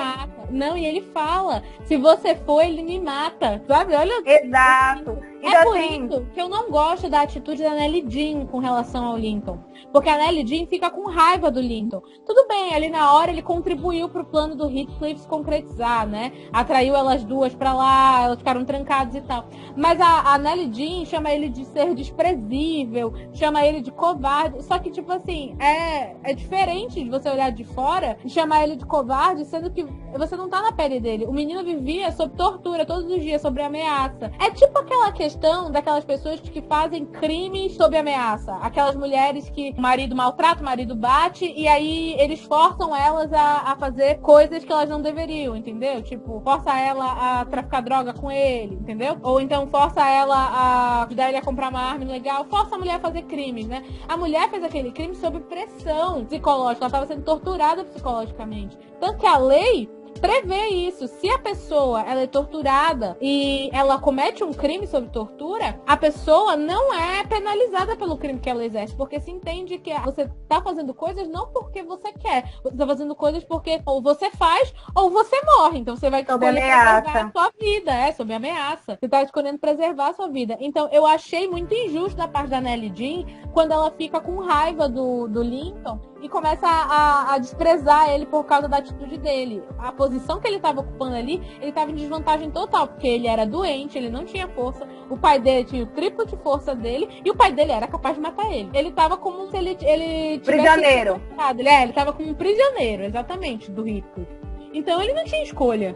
E aí a Nellie fica brava também, pelo fato de depois ele ficar calmo, e começa a se gabar e começa até a querer tiranizar um pouco a Cathy. Ela fica brava com isso, a Nellie. Aí fica esse menino insuportável. Esse menino, não sei o quê. Mas aí eu penso o seguinte: você é uma pessoa que está sofrendo pressão psicológica o tempo todo, está sendo ameaçado, aí você faz uma coisa que deu certo e você acha que o seu sequestrador ou a pessoa que está te ameaçando vai ficar feliz. Isso daí, eu acredito que seja a expansão disso. Não estou justificando a atitude do Linton. Eu não estou dizendo que ele está certo. Eu estou dizendo que aquilo podia ser ele recebendo a estrelinha dele. Tipo, ele dizendo pro pai dele: tá vendo, pai? Eu não sou tão fraco quanto você achou que eu seria. Você disse que eu tenho que ter força, vigoroso com a minha esposa. E eu vou ser, porque você disse pra mim. É válido dizer também que ele era muito jovem. O Linton era mais novo do que a Cathy. E se a Cathy tinha 17, quer dizer que ele tinha o quê? 15? Ele era um adolescente, uma criança. É muito fácil você manipular gente mais nova, né? Ele era muito mais... Era uma vítima em potencial muito maior pela fragilidade mental também dele, né? Isso é válido dizer também. Até que não dá pra condenar realmente. Isso que tu falou não dá pra condenar tanto porque ele era muito novinho, né? É muito fácil você manipular uma criança ou um adolescente. E pra finalizar essa nossa questão de relação pais e filhos conflituosas, eu acho que a gente tem que falar sobre a relação do Heathcliff com o Harrington. O Harrington, ele é filho biológico do Hindley, só que o Hindley não cuidava dele exatamente como um pai. Tinha horas que ele era carinhoso quando ele era pequeno, o Harrington. Ele nunca sabia o que esperar do pai dele. Tinha dias que o pai dele chegava, abraçava ele, beijava ele, cuidava dele. E tinha dias que ele queria matar ele na porrada. Dava soco, dava pontapé, expulsava, falava um monte de palavrão para a criança. E ele reproduzia isso com todas as pessoas que chegavam perto dele. O Harrington se tornou uma criança agressiva e meio arisca com as pessoas, porque eles pensavam que as pessoas vinham com violência pra cima dele, então ele já se antecipava e tacava pedra, né? Tem uma época que ele taca pedra na Nellie Jean, que foi visitar lá no Morro dos Ventos Uivantes, foi lá ver como é que estava a situação da Isabela, e ela se choca com o quão ruim tá a situação do Harrington, né? Ele tá descendo, assim, ele tá regredindo como ser humano, ele tá quase virando um bicho. Não é que ele era largado, ele era tratado daquela forma. Então, o Heathcliff é o grande vilão da história, ele faz tudo de ruim com tudo quanto é personagem, e com Harrington, ele reveste isso de bondade. Na cabeça do Harrington, o Heathcliff é o único amigo que ele tem. O Heathcliff é a única pessoa que ele pode confiar, porque o pai dele ele não podia, as outras pessoas riem dele, porque ele não sabe ler, ele não sabe escrever. Ele era para ser o dono da casa, porém ele trabalha como se fosse um empregado, foi rebaixado do título dele, mas o Heathcliff, mesmo com tudo isso, acolheu ele dentro de casa. Podia ter jogado ele na rua, deixado ele viver uma vida miserável, mas não, deixou ele continuar na casa. Então, o Heathcliff, ele é nessa hora que eu tenho muita raiva do Heathcliff. Com a Catherine, ok, com o Edgar também. Tipo assim, aquela confusão. O Hindley, por mais que ele tenha caído naquele poço sem fundo porque ele perdeu a esposa, e é uma coisa compreensível, provavelmente ele estava deprimido, mas não existia tratamento para depressão, não existia psicólogo, não existia nada daquilo. Então ele foi assim definhando e tal, se tornou violento, porque ele já tinha uma natureza violenta, um histórico de uma família violenta, enfim, né? Tudo isso contribuiu, mas assim, o que o Heathcliff faz com o Harrington, eu acho imperdoável.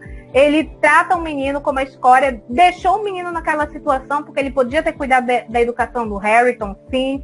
Ele podia não dar o status para ele de filho, mas deixar ele numa situação melhor do que aquele grosseirão bruto que ninguém leva a sério. Isso é uma coisa que a Nellie Jean fala, né? Ela vê a maneira que o Heathcliff trata o Harrington como se ele quisesse botar no Harrington o que ele foi no passado para a família. Então o Heathcliff era o maltrapilho, o que não era educado, que era rebaixado, que não era filho, que era um agregado, um mero trabalhador. Então ele faz exatamente com o Harrington o que fizeram com ele, que ele queria que o Harrington fosse um ignorante, um cara que, enfim, que não tivesse perspectiva de futuro, que era como ele era visto quando ele era novo. E isso culmina naquela cena lá no finalzinho, né? Em que ele diz pra Nellie Jean que o Harrington, na verdade, era a personificação da juventude dele. Ele via ele mesmo no Harrington e que o Harrington seria também, fora a semelhança que ele tinha com a tia, que era a Catherine, né? Ele via nele lá a sombra do passado dele, do amor dele. Então, complexo. Porque fazer isso com o Harrington para o Heathcliff era tipo...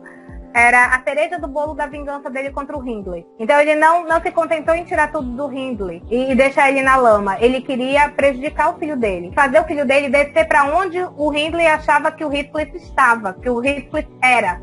Né? Ele queria transformar o Harrington nele mesmo para ele infligir dor no Hindley.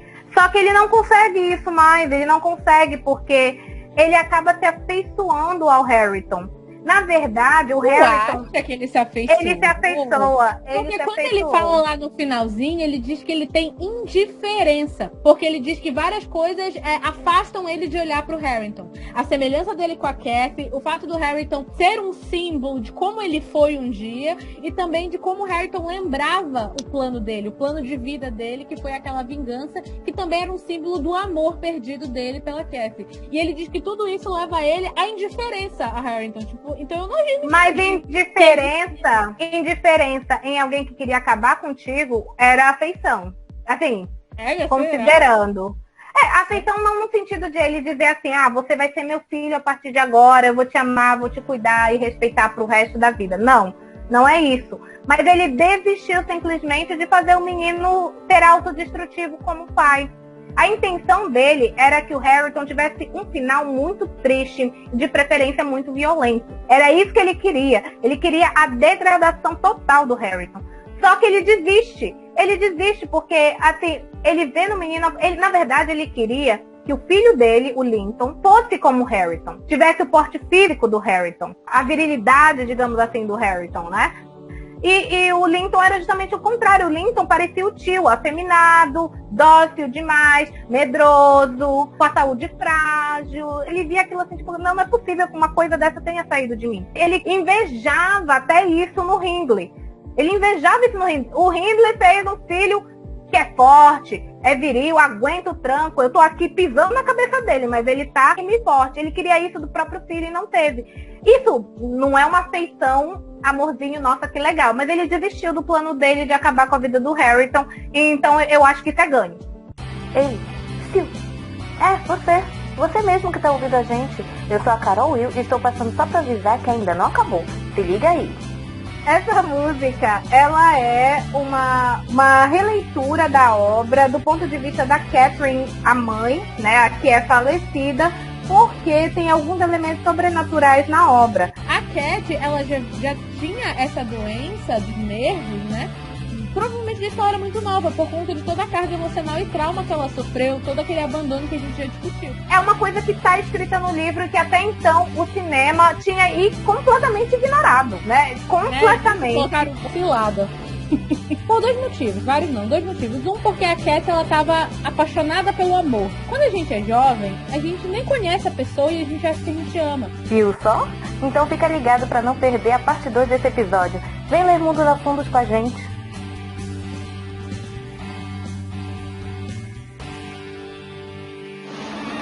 É uma cilada, viu? O Hindley achava que o Heathcliff estava, que o Heathcliff era. Né? Ele queria transformar o Harrington nele mesmo para ele infligir dor no Hindley.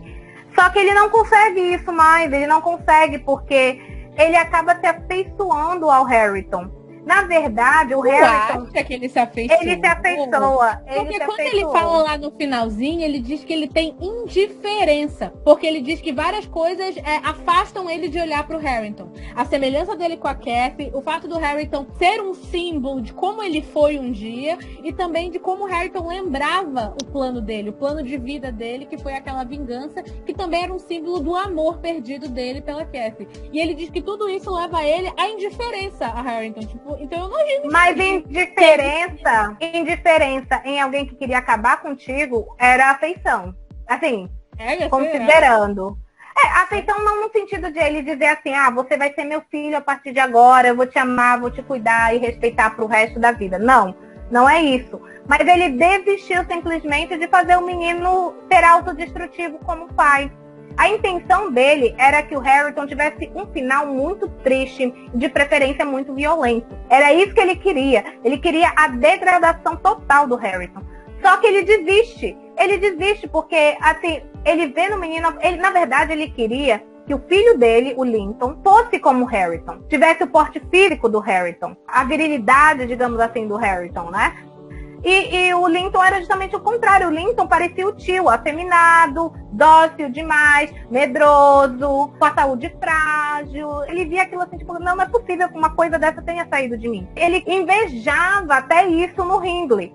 Ele invejava isso no Hindley. O Hindley fez um filho que é forte, é viril, aguenta o tranco. Eu tô aqui pisando na cabeça dele, mas ele tá firme e forte. Ele queria isso do próprio filho e não teve. Isso não é uma afeição, amorzinho, nossa, que legal. Mas ele desistiu do plano dele de acabar com a vida do Harrington. Então eu acho que isso é ganho. Ei, Sil, você mesmo que tá ouvindo a gente. Eu sou a Carol Will e estou passando só pra avisar que ainda não acabou. Se liga aí. Essa música, ela é uma releitura da obra do ponto de vista da Catherine, a mãe, né, a que é falecida, porque tem alguns elementos sobrenaturais na obra. A Cat, ela já tinha essa doença dos nervos, né? Provavelmente desde ela era muito nova, por conta de toda a carga emocional e trauma que ela sofreu, todo aquele abandono que a gente já discutiu. É uma coisa que está escrita no livro que até então o cinema tinha aí completamente ignorado, né? Completamente. Colocaram cilada. Por dois motivos, vários não, dois motivos. Um, porque a Cat, ela tava apaixonada pelo amor. Quando a gente é jovem, a gente nem conhece a pessoa e a gente acha que a gente ama. Viu só? Então fica ligado pra não perder a parte 2 desse episódio. Vem ler Mundo da Fundos com a gente.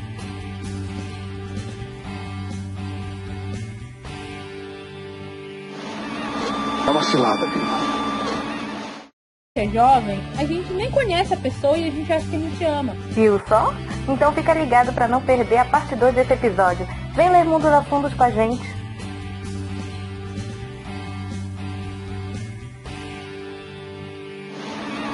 É uma cilada, viu? É uma cilada, viu?